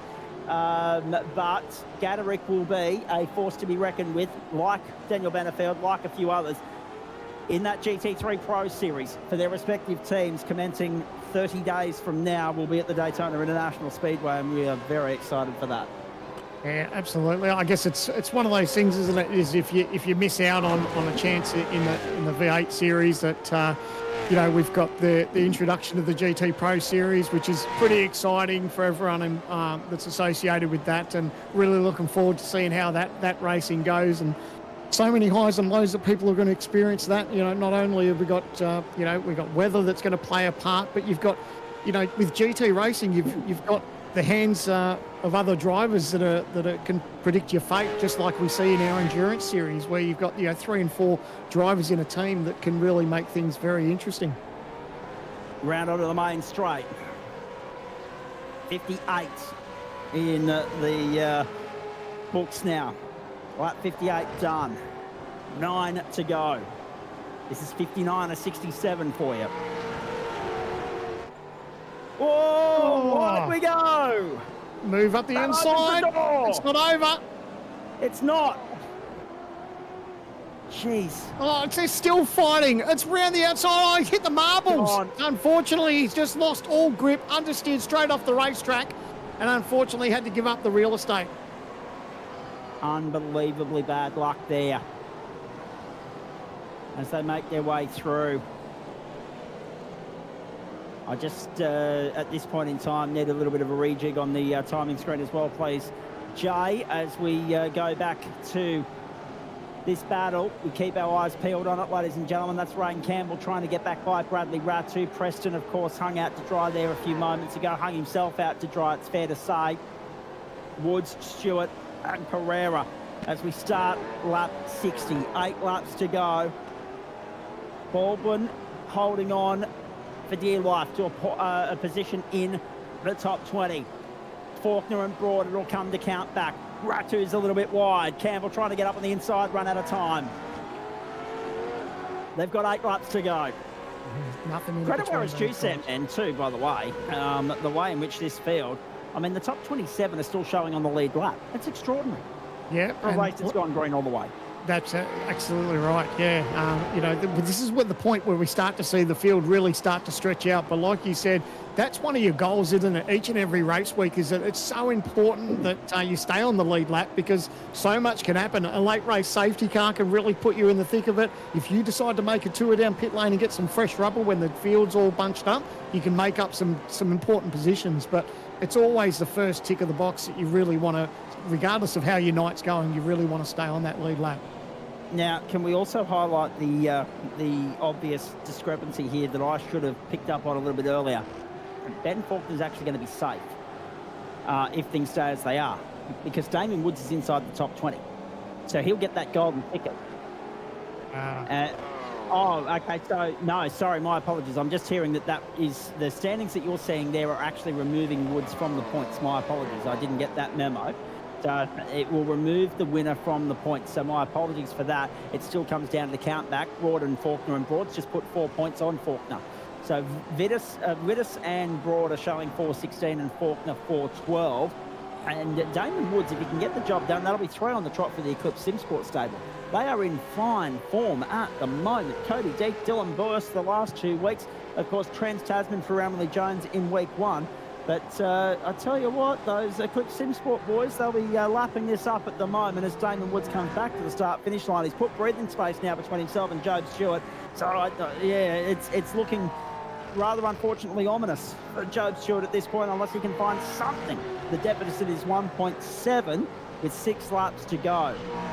Yeah, and it's like you said, he's got his work cut out for him, but Eclipse have done an amazing job just in this qualifying series, and I'm actually really looking forward to seeing how they go up against the likes of everyone else when they join the full field for 2025. I think they're going to be a force to be reckoned with, and it's good to see that they're obviously got their best foot forward in preparation for this qualifying series. And although it's not over yet, Damon's done a brilliant job tonight regardless. And yeah, that whole team and outfit should be very interesting to watch come the rest of the season. And also the narrative down the order as well. You look at some of the guys that haven't had the cleanest run tonight. Wayne Burke had a little bit of an incident with network issues earlier in the piece. McNamara's had to work his way through the field. You look at the bad luck that's fallen upon Andrew Dyson and Brady Baldwin, and also, of course, Brenton Hobson. They're all outside the top 20 at the moment. The fallback for them is that they've had a relatively uneventful first 3 weeks. They've laid the foundations. They've given themselves breathing space.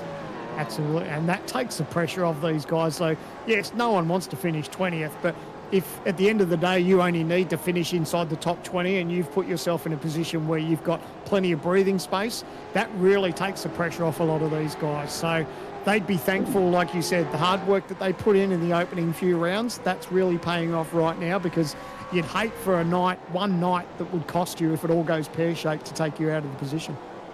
Oh, look at this. Ratu trying to get down on the inside of Jones. He's got Campbell all over him like a cheap suit. Preston trying to undo the damage done earlier when he ran it wide out of 9. So still deep in the race. The battle for 19th is on in earnest. It's 3, maybe 4 deep by the end of this race. We've completed lap 62. We're on 63. We're about to go 64. Damon Woods will have 4 laps to go when he gets back to the line. We are watching Ratu, Campbell and Preston at the moment. We go back to this battle between Postlethwaite and Stenberg, which has been on in earnest since the completion of the second round of pit stops. And when does Stenberg pull the trigger, if at all? Yeah, he's close. Again, it's risk versus reward. He doesn't want to make contact and have, come into the eyes of the stewards. He's in a decent position at the moment. He doesn't need to get that job done. He can probably still safely finish in that position behind Glenn Postlethwaite and still make the championship. So he's in a point where he needs to be smart about his driving, and I don't doubt for a second that his team will be in his ear saying that, you know what, yeah, you've got a little bit of pace on Glenn, but until you get that pressure from Dennis from behind, that's not something that he needs to worry about. He can follow for the next 4 laps, finishing in the top 5 and make the 2025 season. Imagine the disappointment of our Logitech G safety car driver tonight, turning up and not getting to have a fang. I mean, it's perilously close to being a green flag affair. There are the standings with the removal of Damon Woods going into the golden ticket zone with the other 3 winners so far in the qualification series. O'Reilly, Bauer, Veld, Burke up to 4th, Borg, Yusuf, Postlethwaite. Hobson with that issue tonight has dropped all the way down to 8th. Williams, Varndell, McNamara, Capel, Jones, O'Shea, Dyson, Serono has fought his way in. Stenberg as well. Wittes, Baldwin, Broad, then Faulkner and Pereira. Faulkner and Pereira on the outer at the moment as Broad and Baldwin continue to exchange barbs. It's 420 playing 416 and 420 playing 420. Wittes and Baldwin. This is on in earnest. This is extraordinary stuff right to the very end here. This is Tyson Broad in 26, trying to get by Jack Andrews in 25th, and Jack Wittes is in behind them. It's about 10 seconds further down the road. The leaders are approaching. We've got 3 laps to go. Damon Woods is 3 from home at Winton, and that's a moment on the OG Gear replay, and not for the first time as Broad comes up the outside. Oh, and now the inside as well. Hip and shoulder. Fed some ripple strip, fed some gravel, and here comes Damon Woods. Oh, hold your breath. He's gone. He's gone all right, but Broad has safely let Woods go through. Stewart will have the same courtesy fall upon him, hopefully. Broad doesn't need to worry too much for the moment because Jack Andrews has dropped behind. Oh, I'm wondering if the stewards are going to... I think he wants to give up that position. Yep, smart heads up race. I was just about to say, if the stewards look at that and he gets a penalty, that's going to cost him big time. Oh, he's in the marble, so he's going to lose another spot. Yep. This is all going pear-shaped for Broad. Andrews gets by. That's lap traffic or lead traffic that's got through, so don't worry too much about that. Broad is showing 26th at the moment. What does that do for the points? We'll find out. Oh, geez.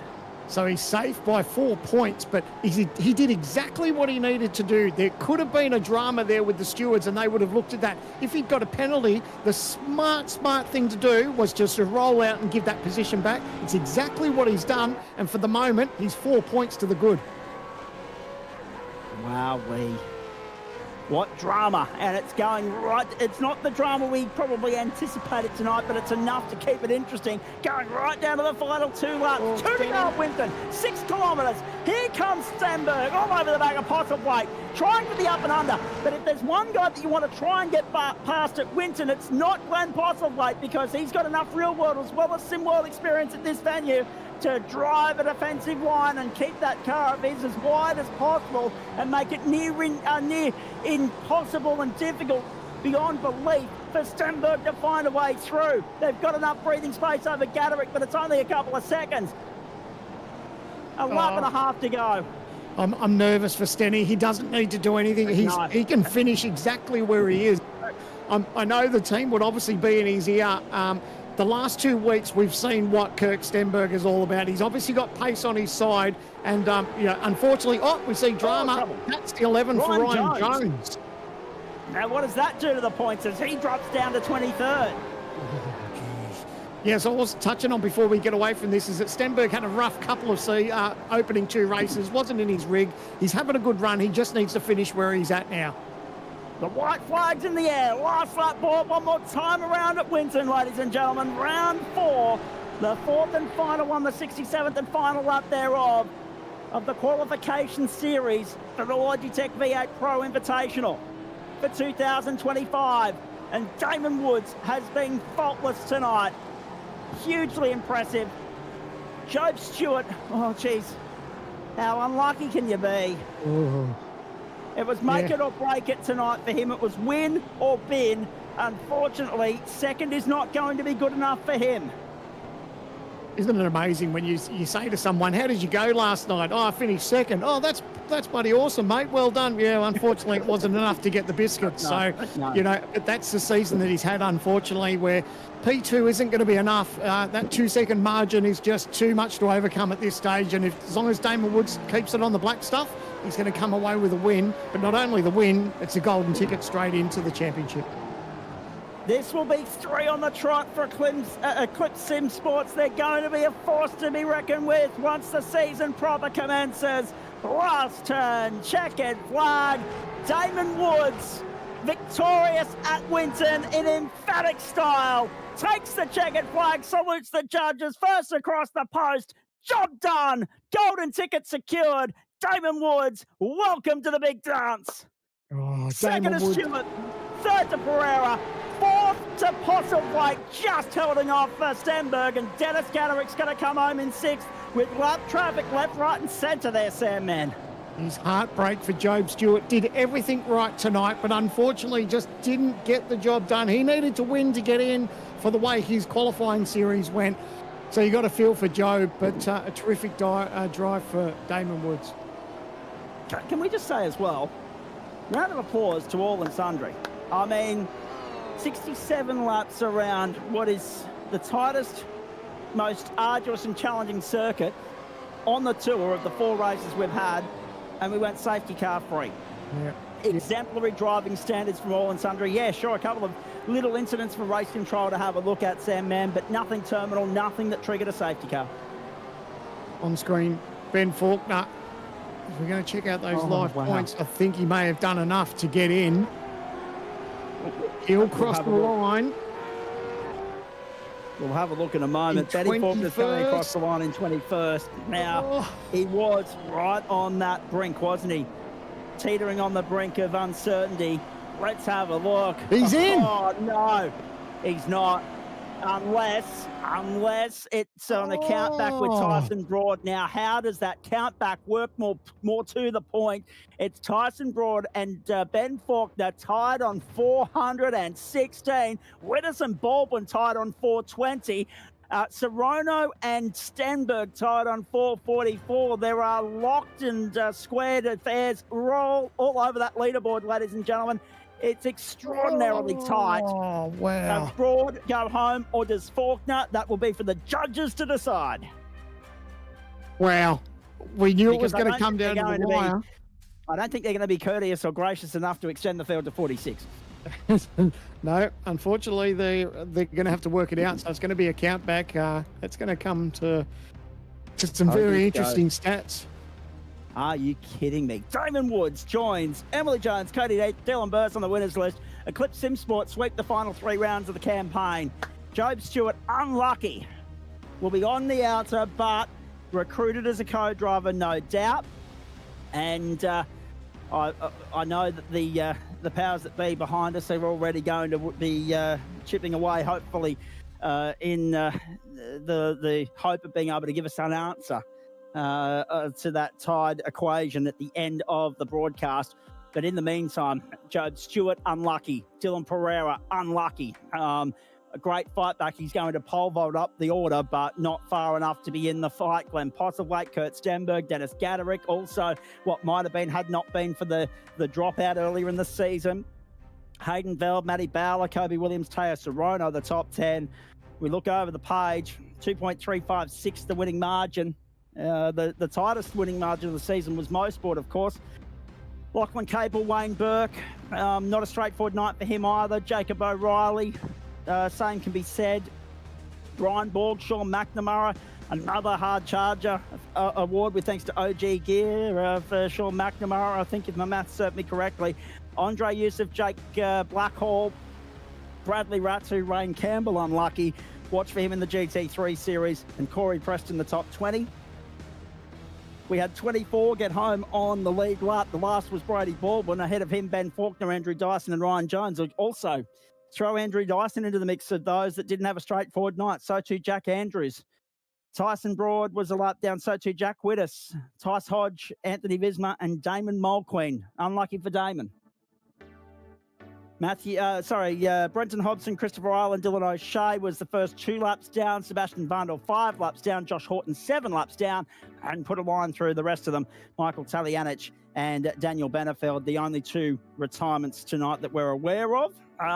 Brenton Hobson a lap down, and unfortunately that was the writing on the wall for that was that lap 1 incident. Whatever damage, not lap 1, but early race incident, whatever the damage might have been there, boys, it was enough to terminate his chances of having a crack at getting the golden ticket with a W. He gets the golden ticket anyway, but he would not be overly pleased with that finishing order in the point standings, considering that he was right at the pointy end of the points ledger going into the night. So Hobbo, lucky that he had a buffer to play with, lucky that he had breathing space, but nevertheless, he'll be licking the wounds tonight.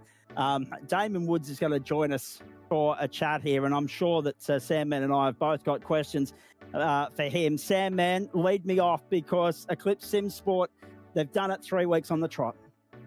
Yeah, congratulations, Damon Woods. That was a brilliant drive. There was nothing in it all night. You'd obviously be thrilled to get the win, but a brilliant effort from the whole team, the Eclipse Sim Sport team. Yeah, I mean, ideally it should have happened round 1, round 2, and round 3, but you know, we've still taken 3 out of 4, which we can't complain about. Tonight, yeah, just executed the strategy perfectly. We got a little bit of traffic in the middle of the middle of the race, which, I mean, it was okay, but yeah, we kept our heads cool and played it right, and yeah, we executed at the end.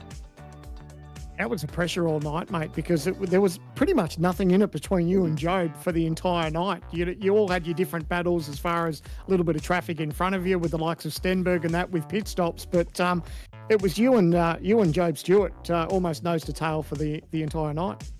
I mean, to be honest, there's probably a little bit less pressure in this race than in all the other ones, considering I didn't have to drive from last to back up to whatever position. So it was a much more calm night. I made a couple little errors which I need to refine before going into the main game. But yeah, to be honest, pressure-wise, it was just run my own race, keep my eyes forward, and don't make any crucial errors where we bowl it off the track, or as we saw in Hockenheim, make an error in the pit lane. So yeah, I'm happy. Zach, any questions for our race winner for round 4 here at Winton? Yeah, Woodsy, it's interesting. I mean, I've seen your exploits in GT3 racing before, but nice to see you on the top step of the summit tonight in the supercars, mate. Well done. Congratulations. Great drive. Faultless. It didn't necessarily need to be a W tonight, but it guarantees the ticket all the same. The stable's looking very strong with you now added to it. Guaranteed to start on the main grid come March 26th for the 12 rounds ahead. How much are you looking forward to it? Look, to be honest, unfortunately, the GT3 side of things, doesn't have much of a competitive side in Australia. So, look, ideally, I'd be running GT3 only. But Supercars has been very big, especially since the inception of the Logitech Pro Series. So, it was about time, Dylan, Cody, and myself made the jump from being purely GT3 drivers and having our exploits in that, and hopped across to Supercar. So, it'll be a learning experience. We've already had some ups and downs with the qualifying series. So, we'll look to get all the niggles out early and then try and maximise when we come to the main game, and hopefully stick it to some of the renowned names in the supercars community.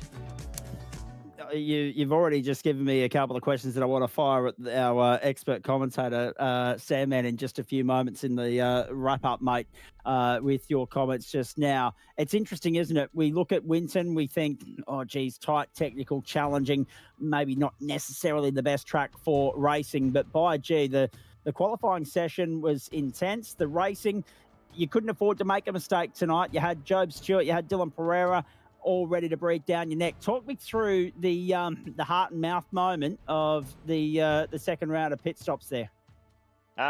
Look, as soon as we saw Dylan box, we knew we were going to be in the next lap. So it was just, all processional, just keep it going. And then, unfortunately, Stenny kind of overcooked it going into the lane. And look, I try to make as little contact as possible, but I had Joe at my trumpet, and he was pushing me through it as well. So I couldn't really do too much. Just try and keep the car as straight as possible and minimize, I guess, the effect to the other car as well. I didn't want to get a penalty for that. I don't think I would have, but yeah, it was a bit of a heart and mouth moment, but kept it cool. Didn't end up losing too much out of it. I think Dylan definitely caught being an outlap with new tyres, and we're having a poor run through the entry to the pit lane. So, but yeah, we got through it and we ended up coming out in front, and yeah, we just managed the race from there. You mentioned the real world, the transition from Gen 2 to Gen 3, mate. That's obviously been a great challenge for the sim racing community that the real world competitors have had for the last 2 years now. They haven't brought the Gen 3 cars to Winton yet. Just talk me through the challenges of these cars on this circuit, especially given that the tyres were a big part of the narrative tonight. Yeah, I mean, having a 2-second tyre delta is quite hard to try and work around, because obviously the undercut's going to be very, very strong. We actually found, the overcut with Job in the middle stint was quite good as well, but I think the undercut was definitely more powerful, especially if you had at least 2 or 3 laps on the car in front. So, yeah, look, it was all about minimizing tyre wear, especially in the first stint with a heavy car, trying to get to as far into the race as you can so you can maximize your fuel strategy, which we did. But yeah, the setup was compromised, just trying to maximize power down, especially out of the cleavage. But yeah, if it was cool attempts, I think it would have been a very different story. Would have been able to push a lot harder throughout the race and see a lot less tyre saving. But in the end, it's supercars racing, and tyre saving's part of the game. And if you can't do it, then you're going to be nowhere. 4 intense weeks of racing done. How do you take stock of all of that for the next 4 weeks, and how do you spend the next 4 weeks preparing for the next big assignment, which is round 1 of the series proper at Sebring, mate, knowing that the top 20 from last year, plus the 3 winners from the first 3 weeks, plus the golden ticket winner from the co-driver race last year, are all sitting there waiting to welcome you to the party? I think we'll be all right. I'm not afraid to get my elbows out if that's how they want to welcome us to the series. So, yep.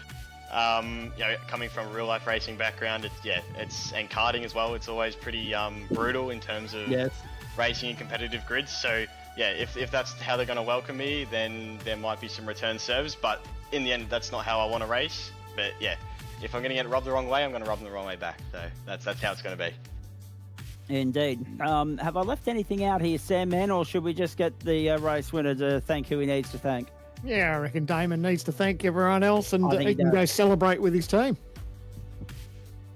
Well, I mean, yeah, big thanks to the boys at Eclipse, Cody, Dylan, and Kobe for their hard work as well. Big shout out to some of the boys behind the scenes that we can't really fully announce yet, but they've been putting in heaps of work, and yeah, can't thank them enough. The Logitech crew for putting on these events and putting on this championship. It's fantastic. Good to have some seriously competitive racing in Australia, and yeah, got to thank OG Gear as well, Lutsu Drive Performance, and 5-6 Sim Coaching as well.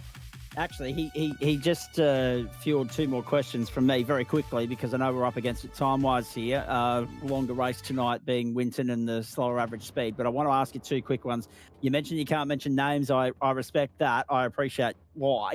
But now that you've got your 3 main drivers into the big show, where does that leave you with regards to co-drivers? That's number 1. And number 2... number 2 is, you mentioned GT3 racing, the depth of it, the competitiveness, not necessarily stacking up here in Australia compared to the supercars, but will we see you pre-qualify and maybe have a dabble in the ASRG offering? Well, I mean, we already got the golden ticket for winning OSR 12 hour, so Dylan, Cody and I are locked in for GT Pro. Excellent. And co-driving wise, we've got some in the background which would be good. Look, we don't have the pick of the bunch, because obviously all the boys that we would have probably picked are racing in main series this year, so it does shorten the list, but I think we've got some strong boys that will be able to capitalise and hopefully keep it clean when we come to Enduro season. And that's exactly why I asked the question, mate, because there will already be a few people that you were racing up against tonight. Unfortunately, our next 2 guests are part of that predicament whereby the conversations with who's going to co-drive with who and can we lock you in for the enduros are already underway. So that's exactly why I wanted to answer the question, and you answered it exactly as I imagined you would. Damon, great to catch up, mate. Congratulations. Well done. Faultless drive tonight. Look forward to seeing you on the grid for the big one at Sebring when the main championship gets underway in a month. Cheers, boys. Hopefully we'll be speaking to you throughout the year. And it's interesting, Sam, man, as we go to our next guest, and I'll let you lead us off here as well, what you said during the commentary, and you're absolutely spot on. The guys that are in the championship and they're safe, even though they didn't necessarily need to win tonight to guarantee their golden ticket, it wasn't going to stop them from pulling out all stops to get that W on the board. As Damon said, he felt as though it was 2-3 weeks overdue for him, and he did not necessarily care about those that were on the bubble or on the outer that desperately needed that golden ticket, and unfortunately, that's where we lead to with our next guest, Job Stewart. Yeah, Job, it's a bit of congratulations, but commiserations at the same time. You drove a great race, and as Zach touched on, it would have been nice if Damon had given you that, given that win, just if you could get the job done for that golden ticket, but it wasn't the case, unfortunately. Yeah, for sure. That was definitely one of the most fun and hardest races I've ever done. It felt like it was going forever. But yeah, it kind of sucks just to, not be able to get into the main series for another year. Like I've unfortunately missed out on 2 rounds in the qualifying series, which kind of put me on the back foot. So yeah, I did need a win tonight, but it doesn't really matter. At least I'll still have a bit of a crack with someone, hopefully for the Enduro season in the main series. You beat me to it, mate. I was going to say you should be hot property come the Enduros. It was a hard luck story to miss out this season, but you can hang your hat on what you achieved tonight. Winton's not one of the easiest race tracks, and it was nose to tail between you and Damon for the whole race. Yeah, for sure. It was, especially through the middle stint, like there was 4 of us all together, and then I didn't really know how it was going to play out on fuel strategy. I honestly thought I might have got him because I had a bit of a longer first stop. But no, he just came out in front, and I think I kind of cooked my tyres trying to stay with him in that final stint. But yeah, it was a fun race overall, and I'm sad I'm going to miss out. You should be proud of yourself tonight, mate. You drove really well. We're looking forward to seeing you in the Enduros. Before I let you go, just in case, Zach, you want to have a word with our second place to getter tonight and Job Stewart? Yeah, absolutely. Hey, Job, it was brilliant to see you out there, mate. The second stint was very processional, follow the leader. We were probably sitting on edge waiting for a safety car that didn't fall our way. At what point in the third stint, mate, knowing that you were about half a second to a second behind Damon, you were there within striking distance, he made a little mistake that invited you back into the fight. At what point did you kind of realise that it was a foregone conclusion that he wasn't going to be reachable? Yeah, probably in the first 5 laps of that stint, I was thinking it was going to be tough, and then he did make that little mistake and brought me back within like half a second or whatever. But then, I was still trying to save my tyres at that point, but then he was just trying kind of gaffing me like a 10th or so per lap. And yeah, as I said, I just cooked my tyres, trying to keep up with him in that early stage of that last stint. So yeah, probably only like 10 laps in was when I realised it was going to be pretty tough unless he made a big mistake or whatever. And I guess now we have a chat about what comes up for you. The Evolution Racing team, no doubt, you'll turn your focus and attention towards the Enduros at the back end of the season, hoping to play a role in somebody else's success there, and of course maybe secure an Enduro Cup yourself, mate. It's not lost on anybody how competitive those 3 races are going to be, of course, but in the meantime, what keeps you busy as far as the sim racing is concerned? I've just signed up for the GT Pro Series, and we did pre-qual last night for that, so I'll be looking forward to jumping in there with Ethan Griggold and Matt Bowler over the course of the next few months. So that'll be a pretty good, pretty fun there. And then apart from that, not really sure. Might just have to wait until the end of the year and jump in with one of the ERT boys. There's already obviously Ethan Griggold in there from last year, and there's a few other guys in the qualifying series as well who are pretty quick that have jumped up. So yeah, I guess we'll have to wait and see. Any insight into which way you're leaning with regards to the manufacturer that you're going to field in that particular offering? Not really. I mean, in the 12-hour, obviously, we saw that it was pretty much just the Acura, so that's going to be pretty popular going into the GT Pro. But I think with the different BOP, there's plenty of cars to choose from, so we haven't really made our mind up yet. But yeah, I guess we'll figure it out. All right, mate. Hey, faultless drive tonight. Great to see you out there. Well done. But commiserations on not being able to secure one of those golden tickets. Hopefully, third time lucky next year. Yeah, thank you. Appreciate it. And don't forget, before you go, Job, give a big shout out to everyone who helps you get a job done tonight. Yeah, for sure. Just big thanks to Evolution Racing Team. Obviously, they've worked pretty hard over the past few weeks at this series and everything else we do, and they're a great bunch of guys, and I enjoy working with them. So, yeah, just thanks to them and our main sponsor, Logitech. Well done, Job. Commiserations tonight, and no doubt we'll see you throughout 2025. But until we talk to you next time, all the best, buddy. Thanks, guys. Appreciate it. So second place, Job Stewart, and in third we catch up with Dylan Pereira. Dylan, it was a bit of a difficult night as well. You were in the position as well with Job where you needed to win and get the job done. Unfortunately, P3 for you tonight. Tell us about your night. Yeah, it was going to be a long shot to win the race with the caliber of drivers in the series, but I was always going to give my best go, and it was a bit of a surprise to find myself in P1 after qualifying. Obviously got the benefit of the conditions in the first half of the group as well.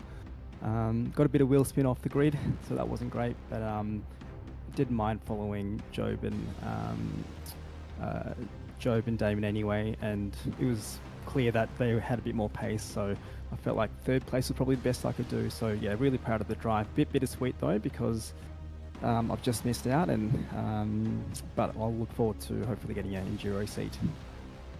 Hard, isn't it? When you walk away with a podium position, but like you said, you just miss out on the biscuits. It's it's a tough one, but I guess it would have been, regardless of what racetrack we went to, you needed sort of the cards to fall your way and have a little bit more luck with people having some bad luck, I guess, throughout the rest of the field.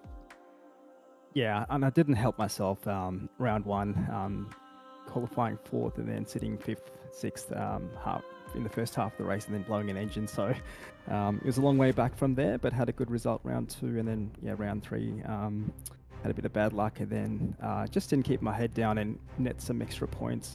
Finishing last wasn't ideal. So yeah, it is what it is. I think good development from my end, and really enjoying my time at SSR. Good way to bounce back, mate, and keep your head up. It was a good drive tonight, Zach. Before we let him go, a quick word. Absolutely. It was always going to be a long shot, mate.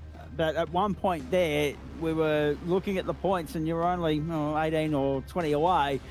It was the difference between, I guess, third and first, and maybe also a little bit of attrition that had been a factor in the previous rounds, but didn't play a part tonight. How proud are you of the fact that even though you've fallen just short, you did everything that you needed to do, that you could possibly do, that was within your control to give yourself the best possible chance?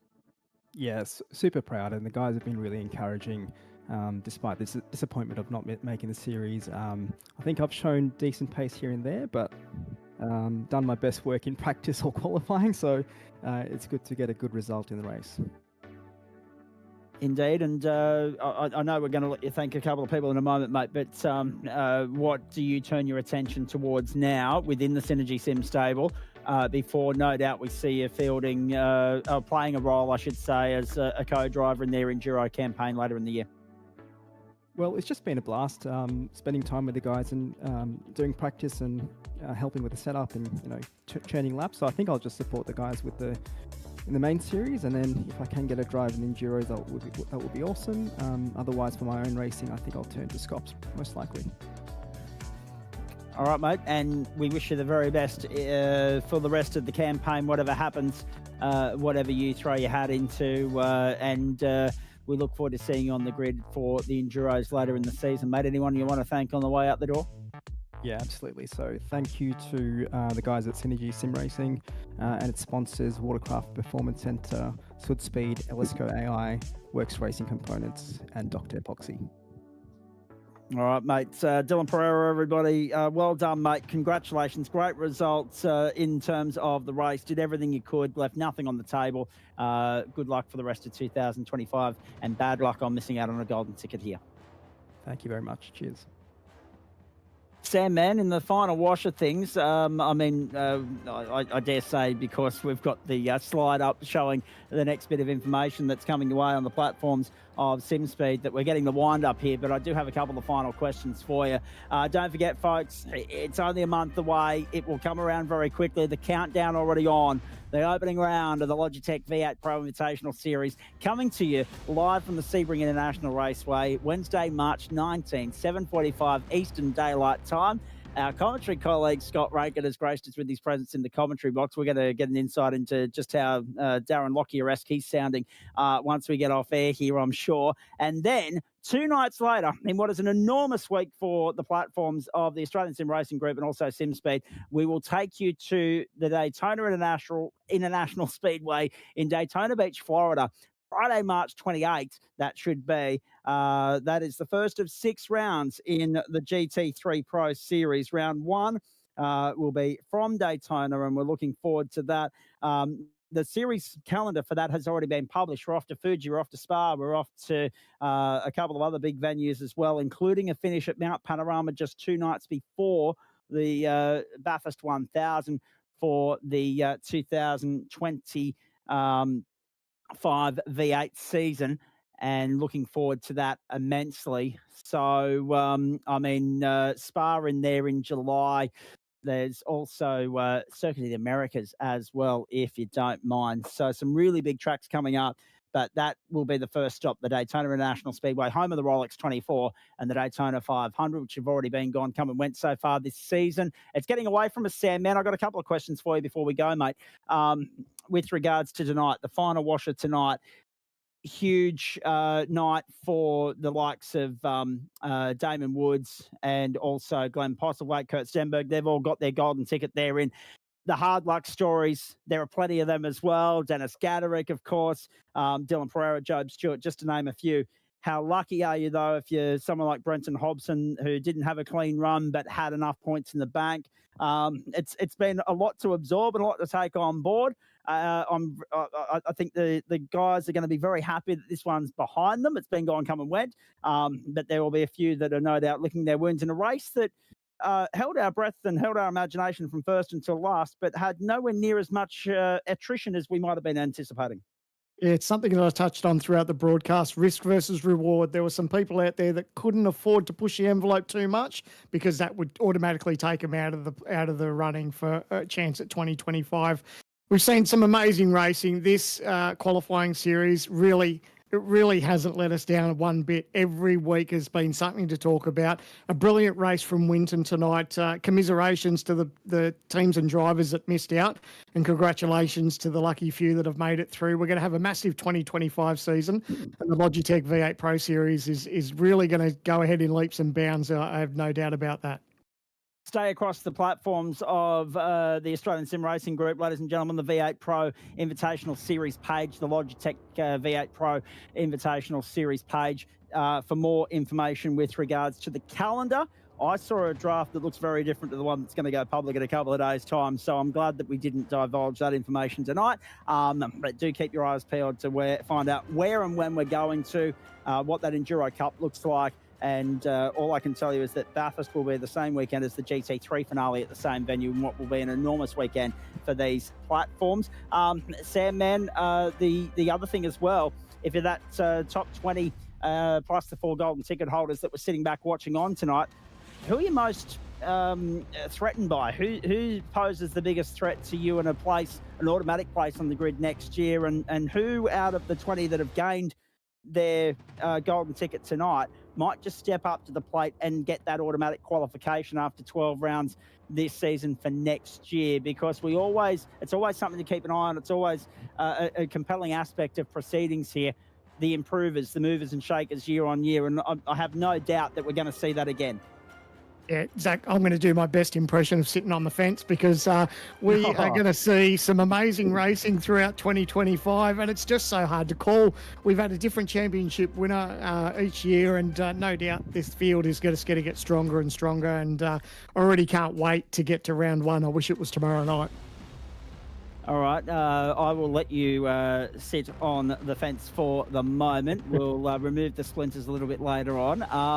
Thank you very much, though, for having me along tonight and keeping the seat warm with me for Scott Rankin and everybody else that's going to return in the next few weeks, Bo Albert included.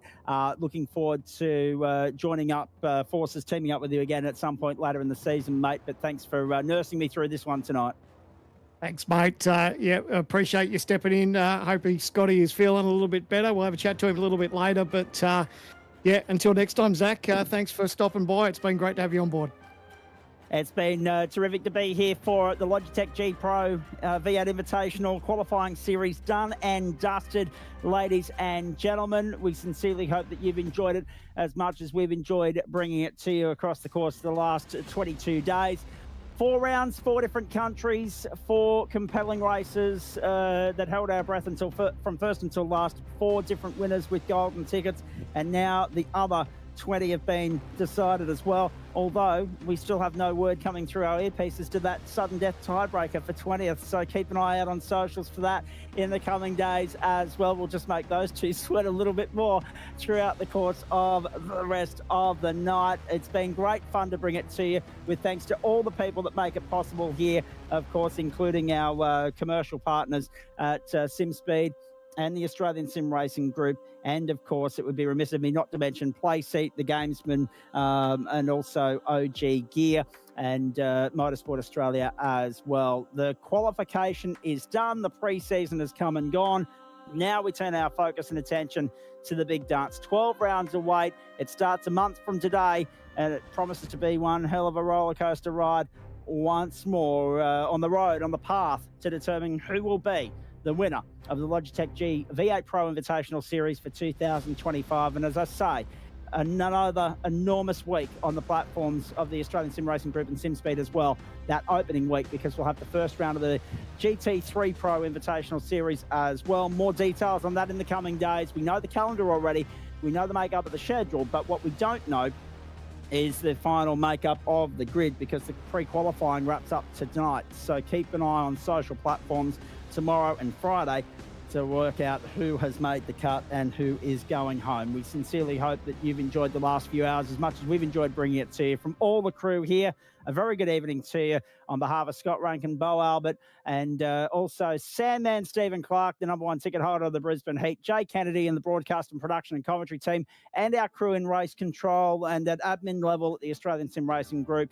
From Winton Motor Raceway, where Damon Woods has taken victory over Job Stewart and Dylan Pereira, I'm Zach Caban, wishing you a very good night. We look forward to your company that final week of March for the opening round of both the V8 Pro and GT3 Pro series. Until then, have a great evening, everybody. Bye for now.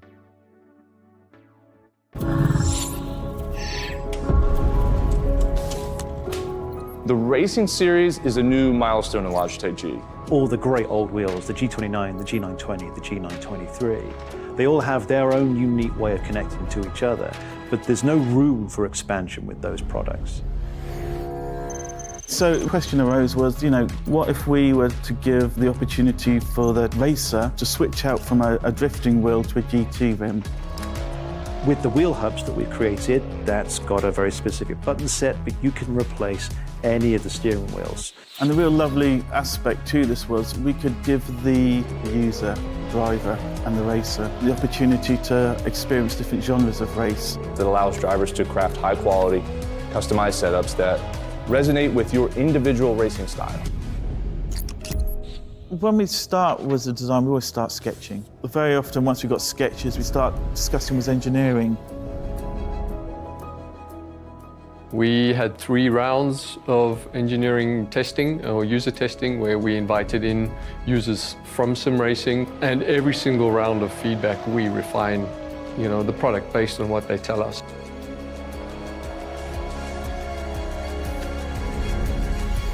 In the sim racing lab, again, we're going to use data to really analyze what a driver needs. We've used everything from eye tracking to the inputs from the pedals, the inputs from the, let's just say, input devices, the wheel and the pedals, the shifter. We're taking that and we're compiling it so that we can build different products based on those individuals' needs for all consumers and all drivers. I don't know of anyone else in the industry that's actually doing this kind of research into their products to see how their products are affecting performance of their users. We've built the product to make sure that it's as reliable as possible.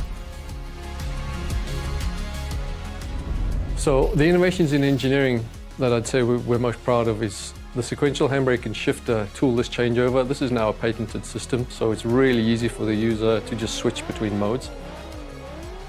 If you give people the tools to do what they want, they will. They will just go off and have fun.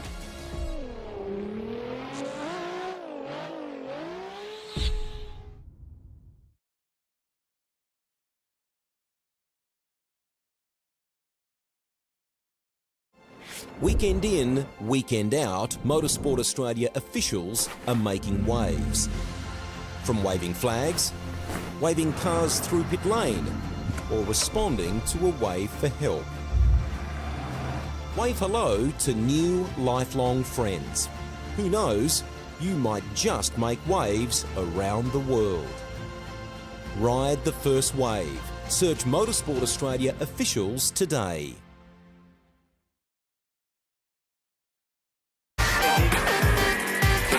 Hi, I'm Brendan Leach, driver of the number 7 Audi R8 for NPC Audi Custom Racing. First impressions of OG gear on the sim, fantastic. It feels really nice in your hands and doesn't gather up under your fingers. The sock, very breathable for me. I get sweaty feet when I'm on simulator. I know that's not the nicest thing to say. It has just the right amount of grip because your feet do just naturally move around on the pedals a little bit, and I like the way that they give you that freedom but also give you that stability that you need. We are gaming fanatics. Our goal has never been to just play games. We think it's much better to feel like you're actually in the game. This feeling is what drives us as we create world-class gaming chairs. Our one aim, give you a brand new gaming experience. Help you move in perfect sync with everything on screen. Make sure you're having a ton of fun. It took us decades to achieve this, and we're still not satisfied. Every day, we wake up to get better.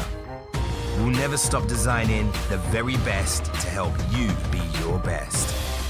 When it's all said and done, our job's only done if you're in full flow and focused on your victory. May you win, and win big.